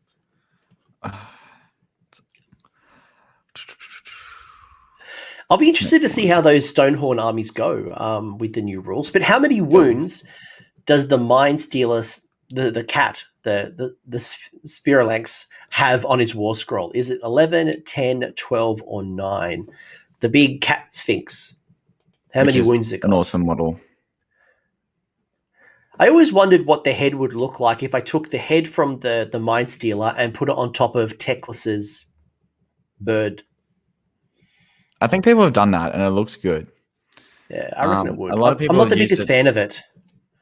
A lot of people use it for Lumineth conversions and Slanesh conversions as well. I do like this model. I actually haven't fought against a Mind Stealer yet. Yeah, it's like a bit of secret tech, I think, and like timing and stuff with it. Who would win Kragnos versus Archeon? I think Kragnos. Archeon? I think Archeon. Because Archeon makes him reroll a lot more. I guess it depends on who gets into combat. If I mean, like, there's a potential Kragnos charges 36 mortal wounds. Oh, I mean, there's the potential, right? I saw someone do a battle report just the other night, and they claim to have rolled 2 6s, so that's 36 mortal wounds on the charge. That's brutal. But then you could auto delete him with the Slayer of Kings. Yeah. Which unit has the following rule? Each time a wizard wholly within 18 of this model successfully casts a spell that's not unbound, that you can roll a dice on a 4+, this model knows the spell for the rest of the game. Is it Kairos Fate Weaver? Is it Nagash? Is it Teclis? Is it the Blue Scribe? Who can basically on a 4+, steal somebody's spell? Liam, what were you saying before? I was going to say I love how Kragnos is like, yeah, I'll do 36 mortal wounds. And Marathi goes, I'll just take 3. It indeed is the big joke. And so is Gotrek, right? They're just like, okay, cool story, bro. Liam, you know this one. This is the Blue Scribe. I haven't seen a lot of Blue Scribes lately. No, second edition. There was early second edition. They were everywhere. I think because they were super cheap for what they were doing. It's amazing what happens when point changes happen, and yeah. It just shows the pendulum swings, right? Like, sometimes something's really good and it goes really bad. And then sometimes things are bad and they become good. So the pendulum swings often. Yeah. I'm just going to say, if anyone like Nagash or Teclis had that kind of rule, that is way too strong. I mean, Nagash, there it is. What is the base movement characteristic of a Croxigor? So does a Croxigor move 6, 4, 10, or 8? This is the big troll-like model in Seraphon, if anyone doesn't know what a Croxigor is. Liam, have you fought a Croxigor in Age of Sigmar? I've only fought it once. I think it was I think Chris Tott had some as like a meme, and I played them in the city store, and then they actually did a lot of damage. They're still resin though, which is annoying. Good pickup, Chaos Spawn. Gotrek is not a monster, so he can only do D6 mortal wounds. Good pickup. Technically, he is a monster in combat, but that's just how he is as a person. So Seraphon secretly confirmed. Yeah, Beastman. Yeah, so the Croxigor is an interesting model. Yeah, it's one of the few still in fine cast, although Skaven acolytes in their metal laugh at you still. But do you know the base movement characteristic of a Croxigor? I think it's 6, because 4 is like base dwarf movement. Because I feel like dwarves have just reserved 4-inch movement. It's 8. It's 8. Yeah. They're fast. I was going to say they're decently fast. The problem is they have not a lot of synergy with like the rest of the army. But when you go back to fantasy battles, they synergize with skinks really well. But they just kind of lost that because there's nothing else with the keywords like Croxigor. That is so fast. That's faster than a witch elf, and they're buffier. That's weird. Flagellants, the flagellant flail and clubs have a hit and wound characteristic of what? Do they hit on 4s, wound on 5s, hit on 5s, wound on 4s, hit on 5s, wound on 5s, hit on 4s, wound on 4s? That's a mouthful. You should know this. So I do know this, but what do flagellants hit and wound on? This is obviously not buffed without any additional synergies, like what's just on the Warscroll. It's been a while since we've seen flagellants. The only person I know who's been crazy enough to paint so many was Ash. I've got 140. Yeah, but did you take them to an event? No, because I couldn't get access to a war altar. I've only got my old war altar. Yeah. So Pretty sure do people still run flagellants? Yes, there's a couple of uses, but usually Free Guard are just better for the same role. Is it 3? What's that? Is the answer 5s and 5s? Is it either 4 and 5s or 5s and 5s? Pretty sure it's 5 and 5s. Hit on 5s, wound on 4s. 4s. You've got to really better. I don't know. They're just weird. But they've got good bravery. That's why you take them. They're a glass cannon. They're good bravery, and you can put a spell on them where you do mortal wounds, like the old plague monks, where they do mortal wounds out on 6s and stuff. Yeah. Rest in peace, old school plague monks. No. What is the Loon Boss on Mangler Squig's worst attack profile based on the damage table? So you know how a profile degrades over time. So the Loon Boss on Mangler Squig is its worst profile when it suffered 0 to 2 wounds on the 8 to 9 bracket, the 5 to 7 bracket, or the 10 plus bracket. So when does the Mangler Squig be at its suckiest? Can I say, these models when they first came out were just awesome. Just the characters and stuff were awesome. They still are. Yeah, like it's just, I wouldn't say cartoony, but they very feel like a circus is the best way to describe it. It's like you've gone into a crazy circus. So this one to me is the most annoying as it gets player because it's like a roller coaster. You start, there's the dip, and then it goes back up. Yeah. And for some reason, whenever I get into combat, I'm always sitting in this bracket. Yeah, because someone shot at you. But it's always sitting at that little bracket, and it's like, ah. So it's 5 to 7. 5 to 7, yeah. It's such a glass cannon. Oh, yeah. That's why I remember when the book first came out, everyone started saying, like, oh, this will be my general. And everyone's like, it'll die very, very, very quickly. Well, that's why you needed the Griff Feather Charm, just to get like -1 to hit and just get it out a little bit. Rest in peace, Griff Feather Charm. Well, it's back. Aventus Fire Strike is keyworded to which Stormcast Eternal Storm host? Liam, I'll come back to that comment in a second. So Aventus Fire Strike, is it keyworded to the Hammers of Sigmar, Anvils of Heldenhammer, Tempest Lords, or the Anvils? Yeah, I was about to say, you put down Anvils of Heldenhammer twice. Everyone, please give Magro, the coach, a round of applause. This is the second mess up. It's not as bad. Oh, give him a massive round of applause. I was reading that being like, huh? I'm guessing you were supposed to say like Hollow Knights. That was, yeah. All right. So I'm pretty sure it's number 1. And I hope I'm an idiot. All right. I need to update that. So, Griff Feather Charm's back. Yeah, it's in Excelsior. So there's a city of Sigmar in the book, and one of its 3 artifacts is the Griff Feather Charm. God damn! And it is Hammers of Sigmar. Yeah, it's god, it is just. Hey, to be fair, I've spent like that video I just put out, the Kragnos video. It took me like 90 minutes to break down because there's just so many stupid little updates to like a million armies. Poor old Khorne got nothing still. Speaking of Khorne, is Valkyr the Bloodied Demon Shield provides what ability? So what does the Demon Shield, give Valkyr? Is it a 5+ damage prevention roll? Is it a -1 to wound in melee? Is it a -1 to hit in melee? Or is it an auto unbind of endless spells within 3? Gotta say, this this unit needs to get a revamp. She needs a new model. She's like the next Be'lakor, I think. I would love to see Khorne get a new Be'lakor equivalent of Valkyr. Yeah, like you just never see her. I think I've seen her once. I know Campbell would love to see a revamp of her. A lot of people are saying two. A lot of people saying -1 to wound rolls. And if that was true, that would be quite brutal because there's not a lot of ways to buff a wound roll. Well, and that's why like the Frost Phoenix can become quite powerful. Which indeed is the correct answer. It's just that Valkyrie, I think, has not a lot of wounds. So usually you can shoot her off pretty quickly. I think it's like, isn't she like a 6 wound hero or 7 wound hero?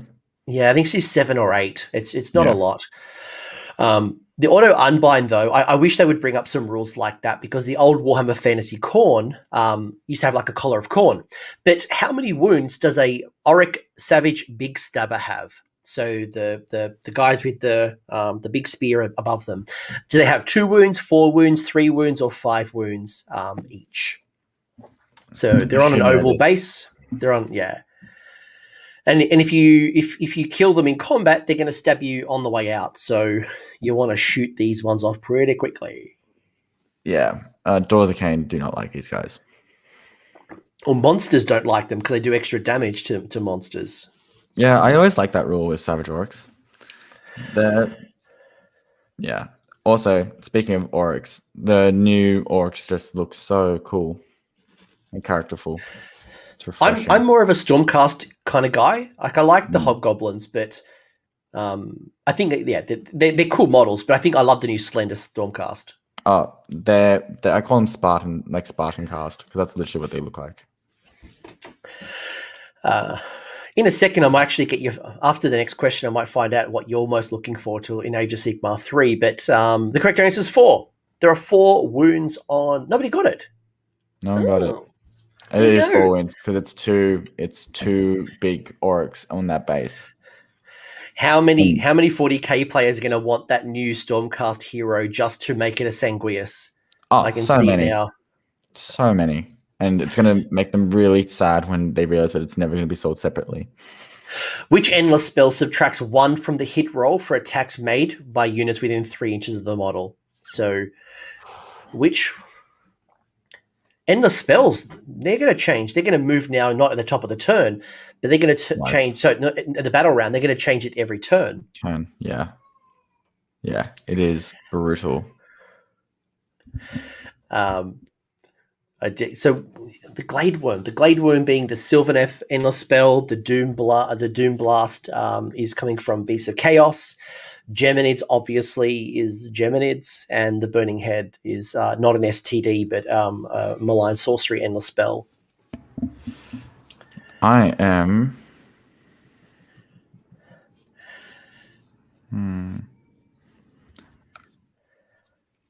See, I know Geminids does neg 1 to hit, but you don't have to be within 3 inches of the model. I think it's Doom Blast. I just haven't played against Doom Blast because Geminids once you get hit by it, right? Yeah, because normally, it's the Doom Blast. So most Beasts of Chaos players take the Bull, and the Bull is making you fight last. But the Doom Blast horn is -1. Yeah, because you're right. Geminids has to pass over you to do the -1 to hit. Yeah, that's all bringing back memories. Remember the days when Geminids used to hit both the black and the white one in the same unit? Ossiarch Bone Reaper Mortek Crawlers, the catapult, the Ossiarch Bone Reaper catapult, the Dread catapult.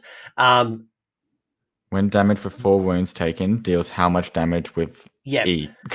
The question's cut off. So how much damage will it do if it's taken 4 wounds is what I'm trying to say. Damn question being cut off. Yes, how much damage will it do if it's taken 4 wounds? So where is it on the damage profile? Does it degrade? So it starts at 5, by the way. It will degrade potentially over time. If it's taken 4.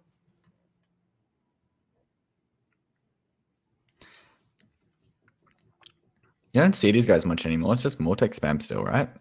The crawl? No. When I was at Vic GT, I played 2 opponents with double crawlers. Yeah, that's good. That's just One so with good. they're good, but they're bad because they can do some real damage, but because they've got no rend, it's like a 50-50 chance. Yeah. I'm pretty sure, it's 4. It's 4, yeah. Goes So 5, it starts 4, at 3, 5. Yeah. So it does degrade a little bit, but not that much. So, the Darkfire. The Darkfire Demon Wraith is. No, I didn't even say that. What are we talking about? The Darkfire Demon. Scathe, why are you trying to trick me? What are you doing? And then the last question is: which glade is blah blah? Insert name here. The Exiled. So which of these glades is so this is that new archer that come out of Curse City. So which keyword glade does that model have? Or does it have none? No, it had one. Just trying to remember. If the questions are glitching, folks, I'll stop the. Obviously, we're about to end the round, so apologies if the software is glitching. We'll see how we go. I'll see what I can do before the last round. I'm pretty sure it should be number 1 because it's a new one that I've heard. Because Oakenbrow is just the Tree Lord one. Heartwood is the Conif one. But does she have an existing keyword? Yeah, I'm pretty sure it should be 1.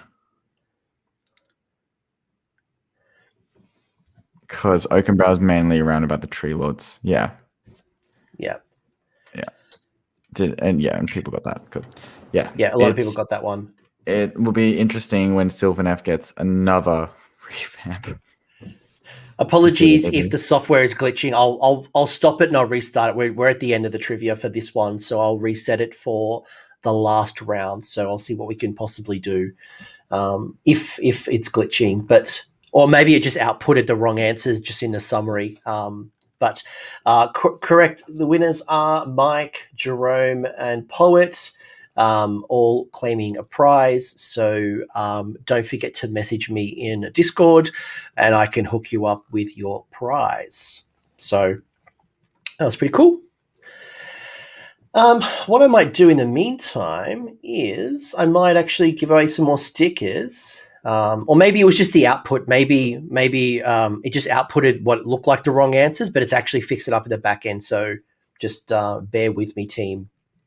But in the meantime, Liam, I'll ask you the question. What are you looking forward to Age of Sigmar 3? What armies are you planning to run? Stall for a few minutes while I just reset and go for it. Yeah, so for me, it'd probably be Shadow Elves because they should come out. Don't quote me, guys. I just hope they come out. That's all I want is Shadow Elves. I just want Malekith or whatever to come in now with his new form and just completely cause mayhem. So hopefully that comes out. I am looking forward to what Doors of Cain now has to do with it because that's still like one of my favorite armies. And then I will be looking forward to doing my Vampire army with Death. I think I've got like 3 or 4 lists to go with it. Yeah, so pretty much I think now with the monsters now getting a new rule, I think Gristlegore from Feck might come back because they will just cause so much mayhem because now Ghoul Kings on Terrorgeist now get both heroic activations or whatever it's called and monster stuff. So they could now destroy terrain and get like a buff once per battle. So I reckon you start seeing monsters coming back in now. Like any hero that has a monster on it is now worth its points. Definitely, because of all the inner buffs now. And by the way, I'm going to give away some more stickers. So jump in the chat, type in hashtag 10K, and you'll go into a random draw and obviously, random draw, pumping that 10K. I'll give you a minute or two. Liam, what else are you looking forward to? Are you thinking about like CanCon's coming up soon, right? We're going to have the tournament season for us in Australia. What do you think about running for CanCon? Daughters. Just going to show that I'm the top Daughters player in Australia, and that will be me done. Are you saying that because you know I'm running Daughters, or are you just trying to I'm just saying in general, I just want to be top Daughters Kane player. I know there'll be heaps of competition because everyone's had time now to paint as many witch elves or snakes they need. I've done my 35 snakes. But AoS 3 might actually reset things and well, Daughters got a bit of a. So I'm not saying Daughters are now terrible, but Cauldron's now going to get shot to pieces because they've lost Lookout Sir. Like that rule there, I almost cried because I was just like, this is scary. Because I always thought it was hilarious that my Cauldrons can both get cover and Lookout Sir. And it was silly, like the same as like the Great Seer on the Screaming Bell had that as well, right? I'd try to shoot Dan's little the Blighted Legionnaire. Nice work. You gain some stickers. Message me in Discord and I can grab your postal address and obviously send some stickers out to you. Two more Liam. I think we'll draw. I'm just trying to think. Yeah, I'm trying to think what else. It's just doors have gotten a bit of a change now with all the new rules. And then good job, Mike. No, he won the trivia and he's won some stickers. Jeez. He must have. It's some secret magic. One more. Drum roll. And we got. It just stops at some people. Oh, did you win last time? 10 dead gods? If not, awesome. You just gained two sets of stickers. Message me. I think you might have won twice. One more, because I'm feeling generous. And yeah, join the Discord if you. The link is below. You can find the link to the Discord. I'm looking forward to it. I'm looking forward to kind of looking at it with fresh eyes. Like the minute I grab the book, I'm going to look at it with fresh eyes. I'm going to forget about the armies that I'm running and just go right. Yeah. How do I build a list? Like I think it's going to be like forgetting what I know in AoS 2, looking at it freshly and going right with all the different changes. Who does it reward? And how do I consider a list design? Is it going to be more about heroes? Is it about monsters? Do I need to run units in smaller amounts? Do I do large units? Do I do endless spells? Like, how do I think about Eric? You already won. Jeez. All right. You won stickers. I think now you're going to see it's definitely, as I say, Gristlegore is definitely getting a huge buff. Like it would not surprise me. I've sold my Gristlegore army now, so it's kind of sad of the timing, but I would have loved one more spin with it. But I think we'll see monsters definitely coming in the first 6-9 months. Yeah, I could see Gristlegore coming back. Stop doing that one. One thing I do think might be interesting to see in new battle tomes now in the future is, even though we got generic core rules ones, if they actually bring in like separate kind of like heroic stuff for each faction. Like, so for example, if they redid Zeech, they might have like 5 different heroic things they can do instead of the generic ones. Yeah. If that makes sense. I think that'll be interesting to see what they do there. Can a Mawquasher deal 9 wounds to Morathi in one phase? No, because she can only ever take 3 wounds. 3 per turn. Because it's not based on phase, it's based on turn. So in Morathi's turn, she could take 3 damage. Then in opponent's turn, 3 damage. Opponent's turn, she could take 3 damage. So at minimum, you could kill Morathi at the bottom of turn 2, assuming she got into combat at the start. It'll take you 4. It'll take you 4 turns. Or sorry, 4 like you go, I goes. 2 battle rounds, 4 turns to remove a Morathi. I think as well, I remember when Morathi first came out and Endless Spells came out, you could only kill her in between as well, doing more wounds. But then they fixed that with her new Warscroll. Yeah, so, you can't do extra wounds in between turns when you move the predatory spell. Yeah. Jerome, just private message me. Just private message me in Discord, because then I'll obviously grab your details and stuff. Just PM me. And if you can't PM me, you should be able to. But if you can't PM me, just message me in general or something. We'll work it all out. The clock's being weird. 30 more seconds, according to my clock. but the screen keeps showing up a weird time. This is the fourth and final trivia. It is Age of Sigmar 1. Liam can either stay on the line or drop off. I don't have an issue. I'd be honored to have Liam again, but I know his time is precious. Who do you have for first edition? Huh? Who do you No have for one. first edition? No one. You just doing first edition by yourself? Oh, fun. I was going to. I actually got to head off, sadly. I have to go. All right, we'll drop off. I'm going to go. Well, the round started. You can drop off, Liam. Thank you for your time. When did Age of Sigmar launch? 16, 15, 14, or 17? Liam, absolute pleasure. Thank you for joining us again. Take it easy. Bye. See you soon. Congrats on 10K. So, when did Age of Sigmar launch? Was it 2016, 2015, 2014, or 2017? 1, 2, 3, or 4? And if you read the recent Warhammer community article today or yesterday, they did allude to the 6 years of Age of Sigmar reference. So if you quickly can do the maths, make sure hopefully the software is all sorted now. But the correct answer is 2015.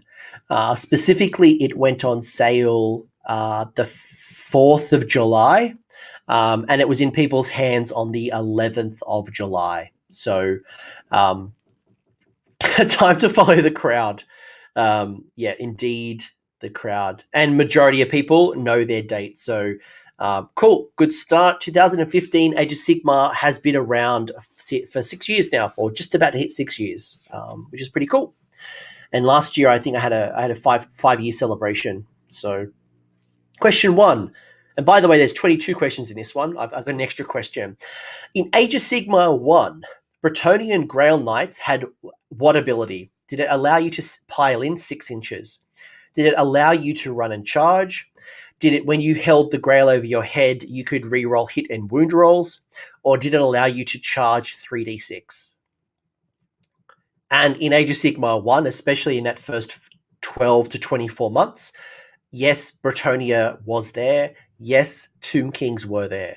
Yes, there was a lot of the old models too. So this is not a trick question that Bretonnia wasn't there.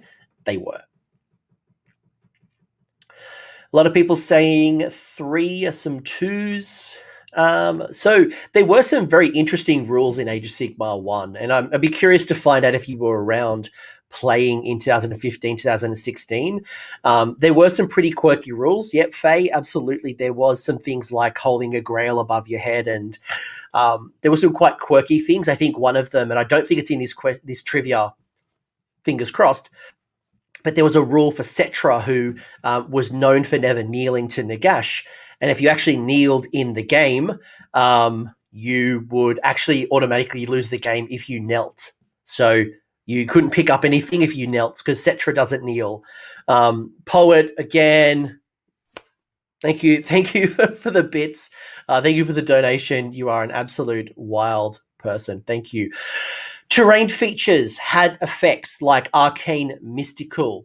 They would impact, though, or they would affect units within what range of the terrain piece? Was it 1 inch, 2 inch, 3 inch, or 5 inches? What radius did these effects like arcane and mystical have off the back of a terrain piece? Skaith only starting to play in 2018. Wolfric had a rule where if you insulted your opponent, you gain a benefit. There was some real quirky stuff coming in Age of Sigmar 3. So was the radiuses for terrain effects? There was only 6 at the time, actually. There was only 6. There was not the 12.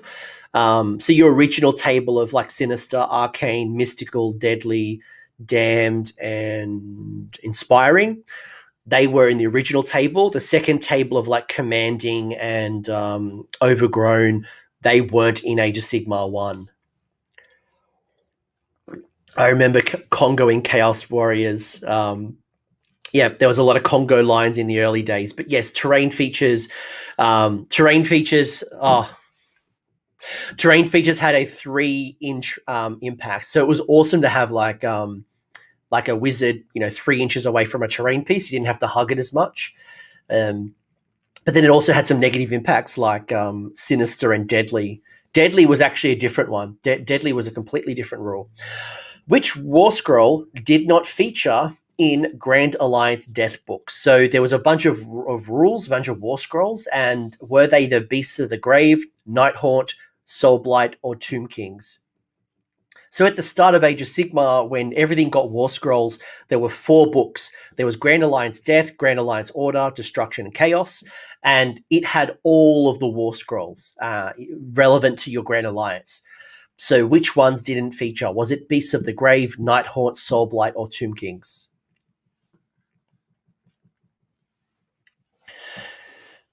It was an interesting time back then. I saw someone in the chat talking about MC1 Gamer. It was a really big YouTube channel at the time. I think MC has moved on to play other games, but he certainly was one of the inspirations for this channel.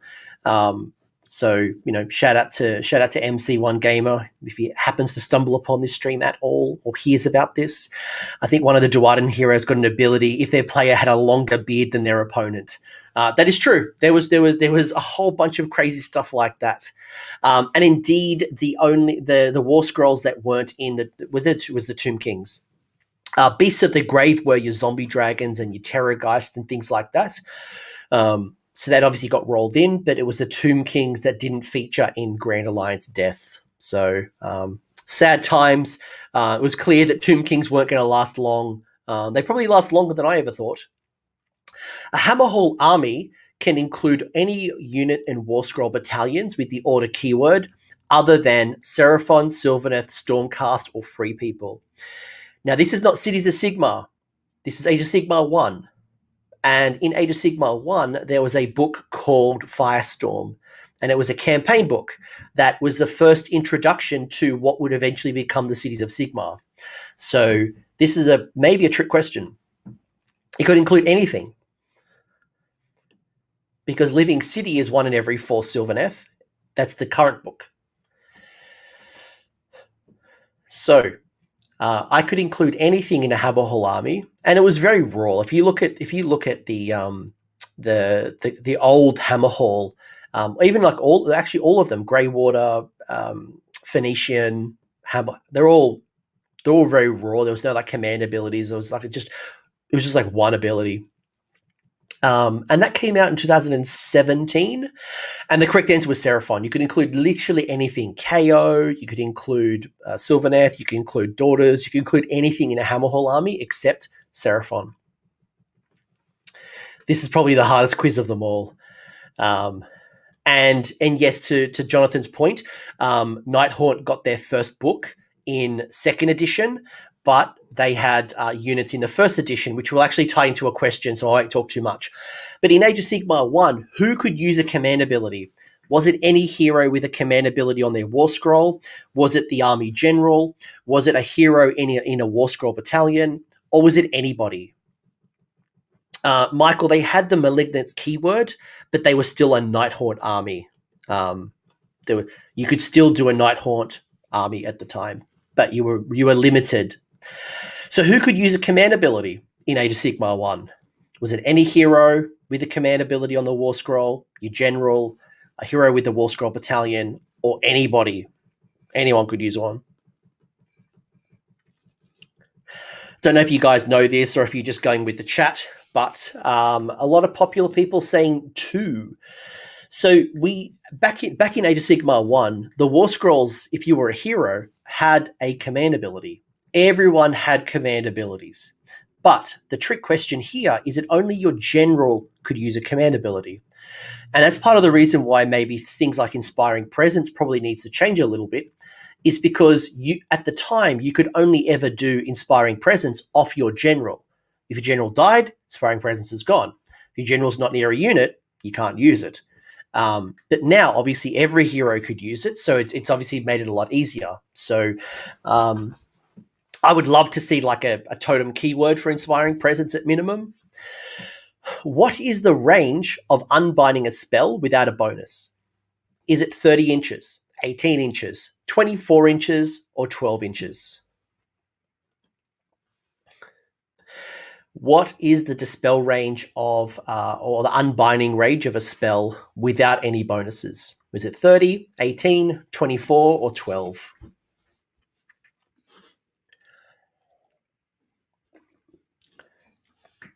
Is it still the same? Is it different?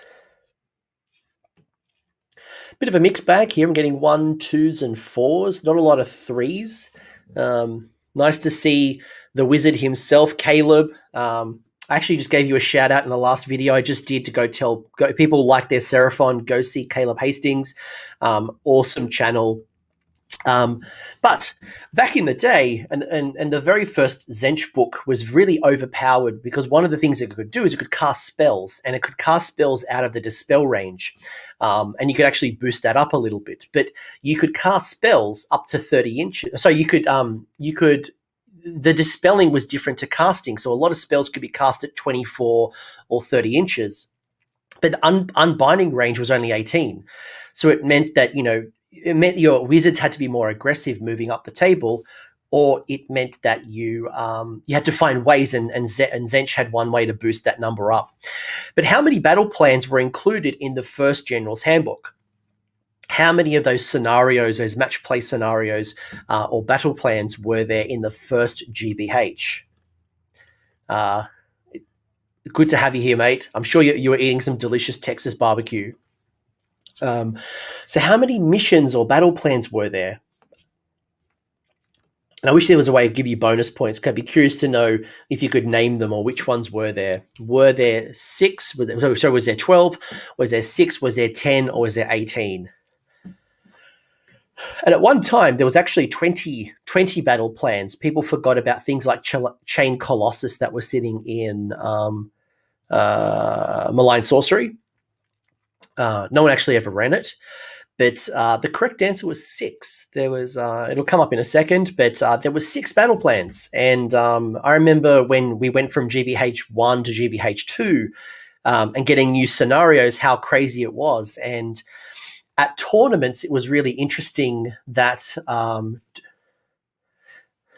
do a sticker giveaway for the person who can name 5. You'll just Google it, Flamingo. You'll just Google it.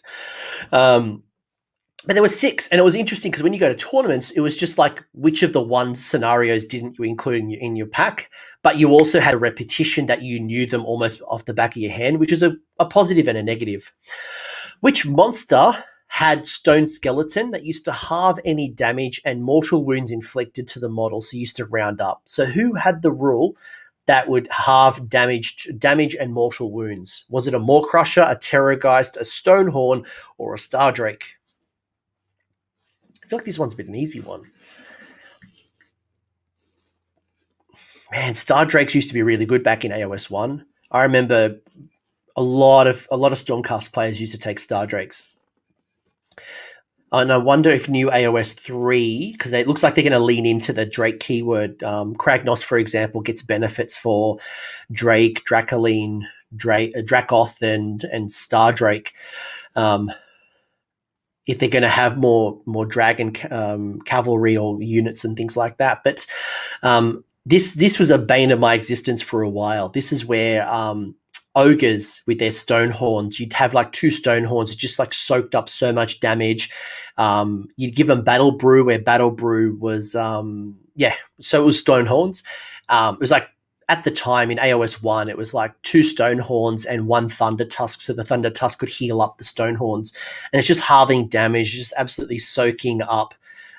Give us chaos dragons, absolutely.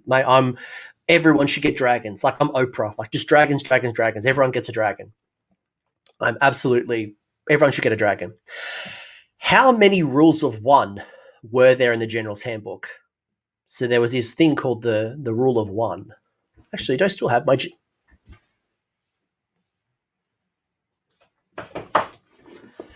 Here's the original General's Handbook. So original, it didn't even have a date. So every General's Handbook after this had GBH 17, 18, 19. This is the very first one. And there were these things called the Rules of 1. Actually, I won't go to that. We can talk about that later. So there was a rule of 1s, and I might quickly see if I can bring them up. But there were actually 3 there were 3 rules of 1. And I think it was like you can't re-roll a re-roll. 1s always fail, 6s always pass. It got expanded upon later. I think GBH 17 had 5 rules of 1, if I remember correctly. But and yeah, absolutely. Jonathan made a really good point. Is that a lot of the allegiance abilities were in the General's Handbook first because you didn't have a battle tome. It took, for some armies, it took years for them to get their first battle tome. Stormcast Eternals Blank is an 88-page book that contains all the information and the rules you need to run a what chamber. Was it the Vanguard Auxiliary Chamber, the Sacrosanct Chamber? Was it Extremist Chamber? Was it the Exemplar Chamber? So which of these chambers was actually featured in its own book? The Seraphon man is here.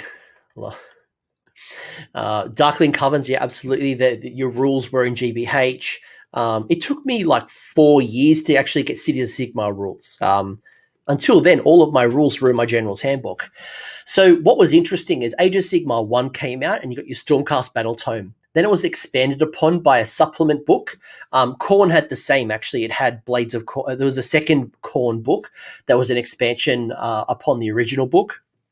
And then Age of Sigmar wrapped it up together for 2nd edition, and it was the Extremist Chamber. And that was when Stormcast expanded into getting like the Dracoline the cavalry. I think it had the Star Drake. There was a bunch of things in the book that weren't in the original Stormcast Eternals at launch. So Extremist Chamber was the expansion book. Grand Alliance had a artifact called the Phoenix Stone. What did the Phoenix Stone artifact give you? Did it give you +3 command points at the start of the game? Did it once per turn you get to fight first?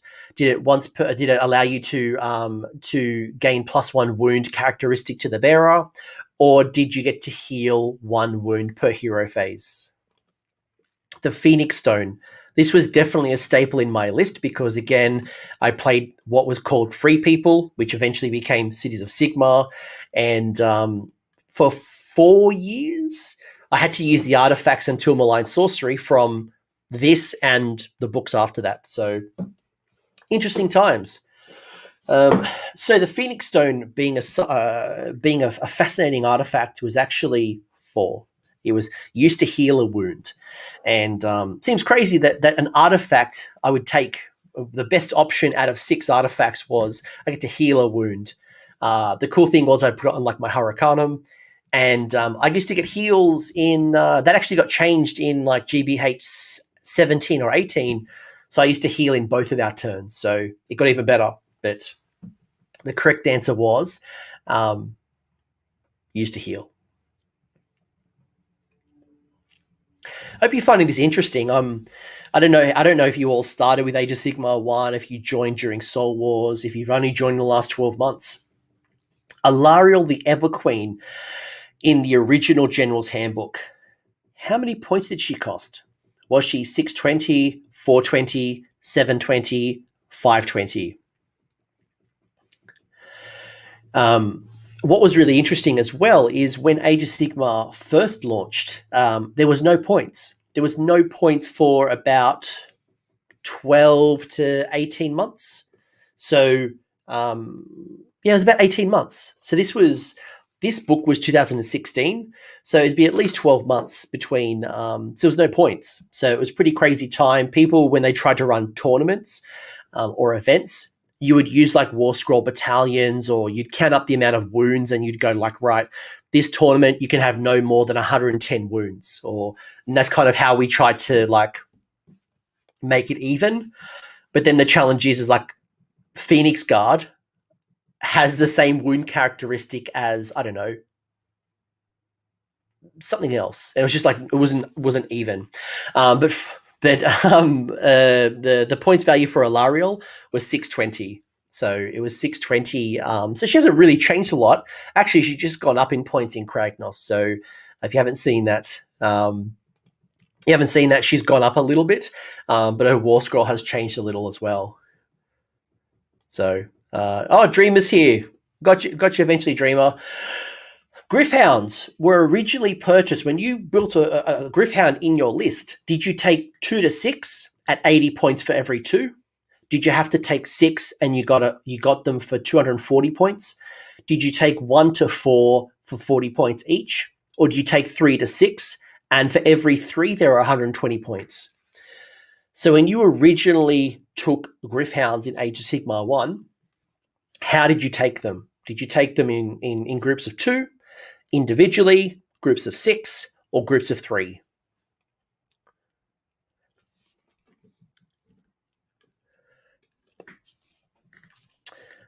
Now, I loved Gryph-hounds, especially back in the day, because one of the cool things you could do with Gryph-hounds is you would take, I would take them in units of 1. And the reason they were beneficial is because they allow you to shoot, or you're allowed to react when something is set up within range, like it does a little bark, bark, bark. But to screen a whole army, and in Age of Sigmar 1, there was a lot of like little teleport shenanigans, and you could put 3 at different points, and you didn't have to worry about coherency because they were individual units. Now that they're big blocks, it became a lot harder. Yeah, to Paul Conti's point, they were brutal back in the day because you could run them solo. They were essentially what you now do with Aether Wings, where one little doggo could kind of protect an objective or go for a home objective or whatever. Hand of Glory was a popular spell that allowed you one model to reroll its hit and wound rolls. Who had it, or how did you access the spell? Was it the Loremaster unit? Was it the Seraphon in the spell lore? Was it in the Tzeentch spell lore? Or was it on the original tech list? And I'm talking about the Warhammer Fantasy Battles tech list before he got the big eagle thing. So you used to have like Teclis and Tyrion still. So how did you get Hand of Glory? I used to love this spell.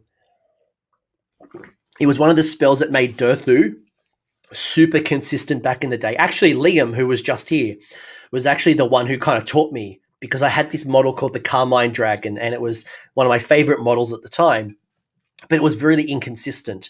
So with Hand of Glory, I could cast it on a order unit, and I could reroll hit and reroll wounds.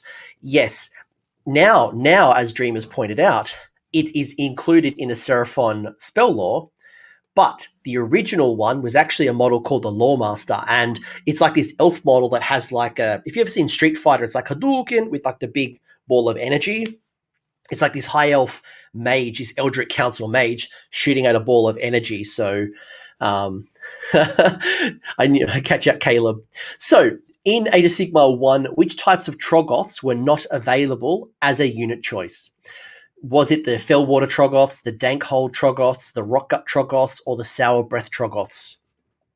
Which were not a unit choice for Troggoths?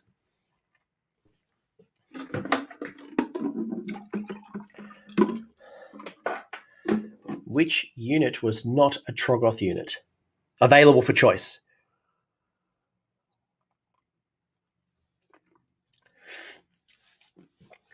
I think I might have caught a few people out with this one.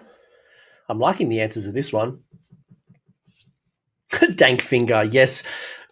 Bonus points to you, Faye, for remembering the question. So, the Fellwater Troggoth has been around from Warhammer Fantasy Battles into Age of Sigmar since the dawn of time. The Sour Breath Troggoth was a model brought over from it was a 7th edition box that had goblins versus dwarves, and it was brought over, but then it was dropped from Age of Sigmar range in Gloomspite Gits. The Rock Guts were around. It was the Dankhold. Dankhold were a new range of trolls introduced for Gloomspite Gits. So there was no, so Sour Breath was dropped, and in its place, Dankhold took over when Gloomspite Gits got introduced. Allegiance Nighthaunt, and I said that Nighthaunt had an allegiance back in the day, but despite not having a battle tome. how many units could you pick? It was the with Allegiance Nighthawk, how many units were up for selection? Could you choose 13 units to make up your army, 18 units for your army, 9 or 5? And I'm obviously, yeah.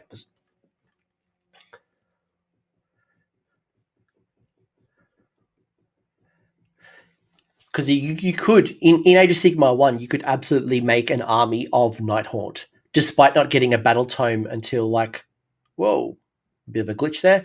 I think it took 3 years. It was 2018 they got the battle tome.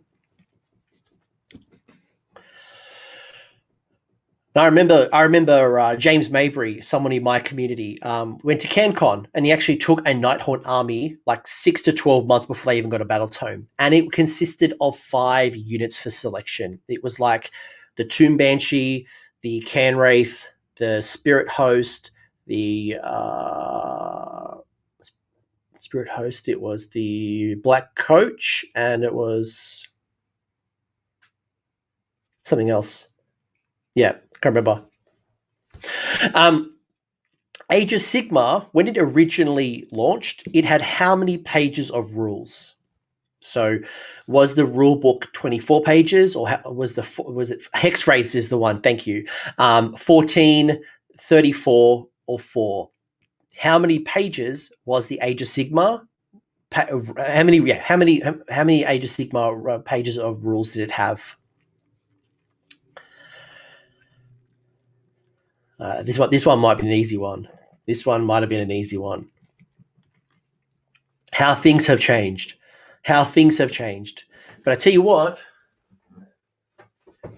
it's definitely better than this. This is, they used to call these the big red books. This is Warhammer Fantasy Battles. And it's just absolutely dense of rules. That's just nothing but rules. No lore, just rules. And that was one of the benefits moving from Age of Sigmar from Warhammer Fantasy into Sigmar, was that you got these Warscrolls, and a lot of your rules were in battle tomes and your Warscrolls, as opposed to looking for the definitions in what was called the Big Red Book. It was absolutely, as Caleb said, it was thick. It was very rules lawyery at the time. So despite I love the game, don't get me wrong, I'm not shitting on it, but you'd be going back and forth looking at rules, and it just shows you how much times have changed. I think there's 4 more questions. Who had this ability? If you are dancing while rolling a dice for X attacks in the combat phase, you can re-roll those failed hit rolls. If at any point you can coerce your opponent to join in, you can re-roll failed rolls as well. So if you were dancing when you made your roll attacks and you had this model, which unit triggered it? Was it the Orc Bully? Was it the Mask of Slanesh? Was it the Fey Enchantress? Or was it Marius Letoff? There was, again, we talked earlier about there were some really quirky rules, and there were so many Kron used to dance a lot. I can imagine Kron dancing. Legitimately, Caleb, if you dance, so there was rules like if you kneeled, if you had Cetra in your army and you knelt, so let's say you picked up something from your bag or you dropped the dice, you would auto lose the game. There were there was absolutely rules like if you warged, or if you grudge, if you voiced a gripe, if you complained, I think it was Grudge Bringers or some dwarf unit, if you raged at your opponent or raged oh, I hate these blah, you'd get re-rolls. It was some crazy a wizard on a Balewind Vortex could improve their magic casting by what? So what did a Balewind do? Did it double the range of the spells, half the cast? Did it double the range? Or NA, there was no Balewind Vortex because there was no endless spells in Age of Sigmar 1. There was no endless spells. There was no malign sorcery, I should say. So which of the 4? And thank you. Oops. Should take that off. Thank you, Goose. That's very kind of you to say. Yes, Cinderfall, Longbeards is the unit I was thinking about. They're the ones that If you had a grudge, if you voiced your grudge, you would get some benefits. So what did a Balewind Vortex, and spoiler alert, the Balewind was in first edition. So despite not having endless spells, like there was no malign sorcery, armies didn't have endless spells, you could take a Balewind Vortex. And what it did, and this was very famous for Croak. Croak was a dick. Because Croak would get on a Balewind Vortex and he would do mortal wounds to units. It was called the Croaknado. And he would do mortal wounds, I think it was like within 3d6. But you could then double the range of the spell. So all of a sudden, you get Croak in the middle of the board and has like this massive aura of just mortal wound spam. And it was crazy. Second last spell, so the second last quiz is Kurt Hellborg could re-roll any failed hit rolls when making an attack with the Runefang, so long as you had a bigger and more impressive what than your opponent. Was it a beard? Was it a hat? Was it a schlong? Or was it a mustache? Of the four, if you had a more impressive, you'd gain re-roll hit rolls. Mustache, beard, hat, or schlong?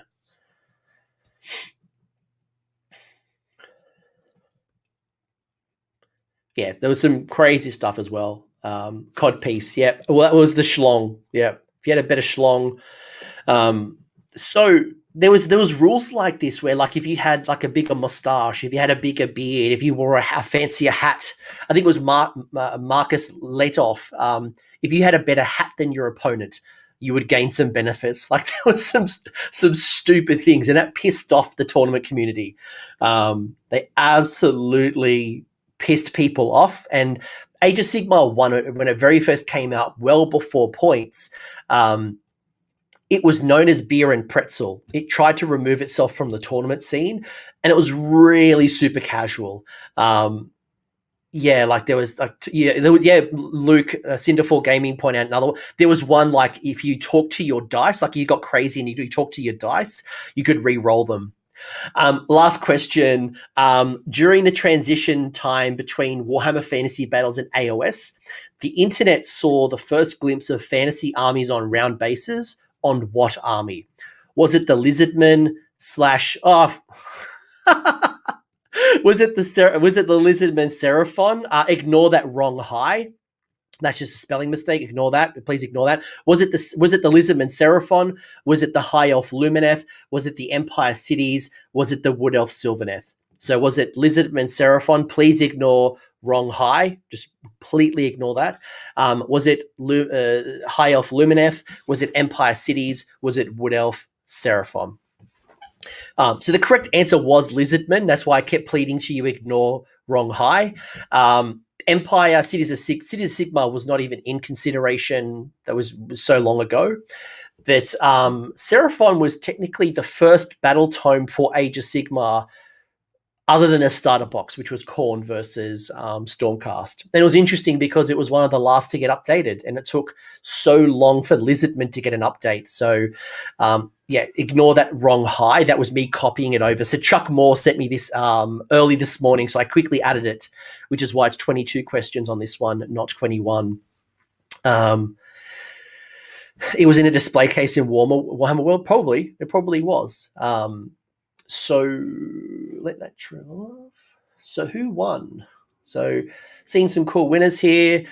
Little Marathi. Yes. Little Marathi coming in at first. Second was Salam Grim, Radio Free Hammerhall. I owe you some stickers. I owe you money. Not stickers, I owe you money.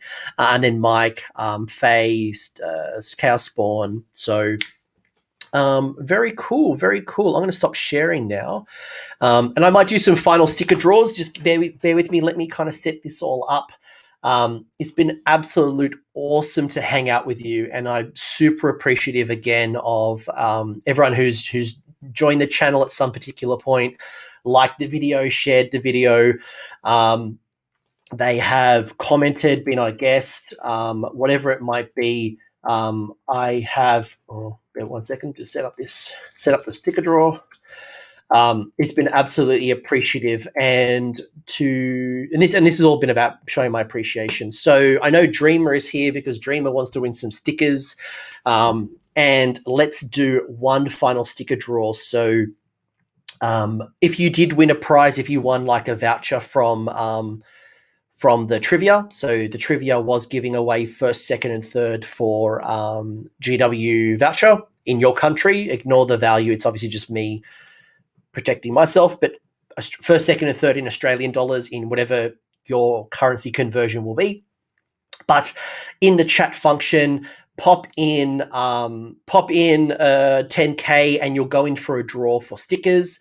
As I've mentioned earlier, these are the stickers that will go up for that you can win. And as promised, I have got a AoS Coach store set up now. So the links are below. I've got dice, I've got objective markers and like accessories. I've got some shirts. I've got some things that if you want stickers that you didn't win, you can buy them. I'm wearing one of the shirts. So here's I've got a couple of shirts and I'll continue to expand upon them. So, which is awesome. Again, going to the chat, I'm going to just capture all of those questions and I'll share it up. Get the 10K up. All right, capturing them all. They're all starting to come through, which is super awesome. I'll give you a couple of minutes. If you've enjoyed this stream, please like it. If you want to chat more, you obviously have a Discord channel, so we're always doing stuff on Discord. Please, link is below. Come join the Discord. There's over 2,000 of the community members just talking about lists and sharing photos of their dogs and chatting and talking about new releases. And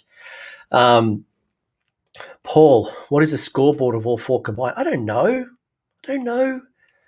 Like, you win. I don't know. Did I ever think that I'd get so many subs? No, subs has never been the goal.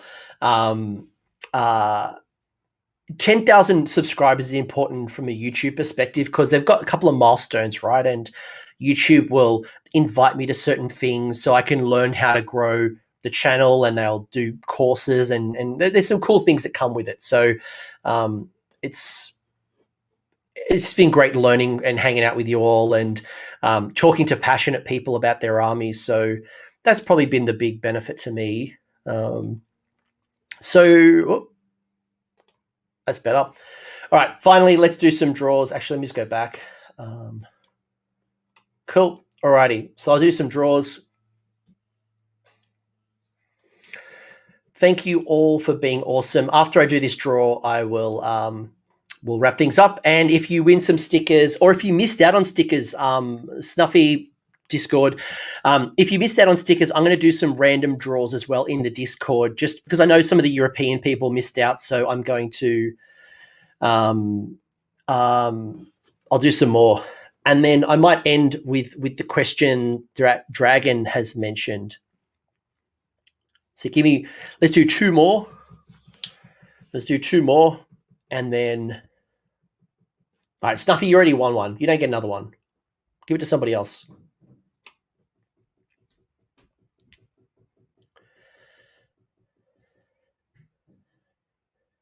Melissa. Oh, Salem Grim. Cool. All right. So, all right. So I'm going to end with this final question response. And what advice would I give myself if I started? What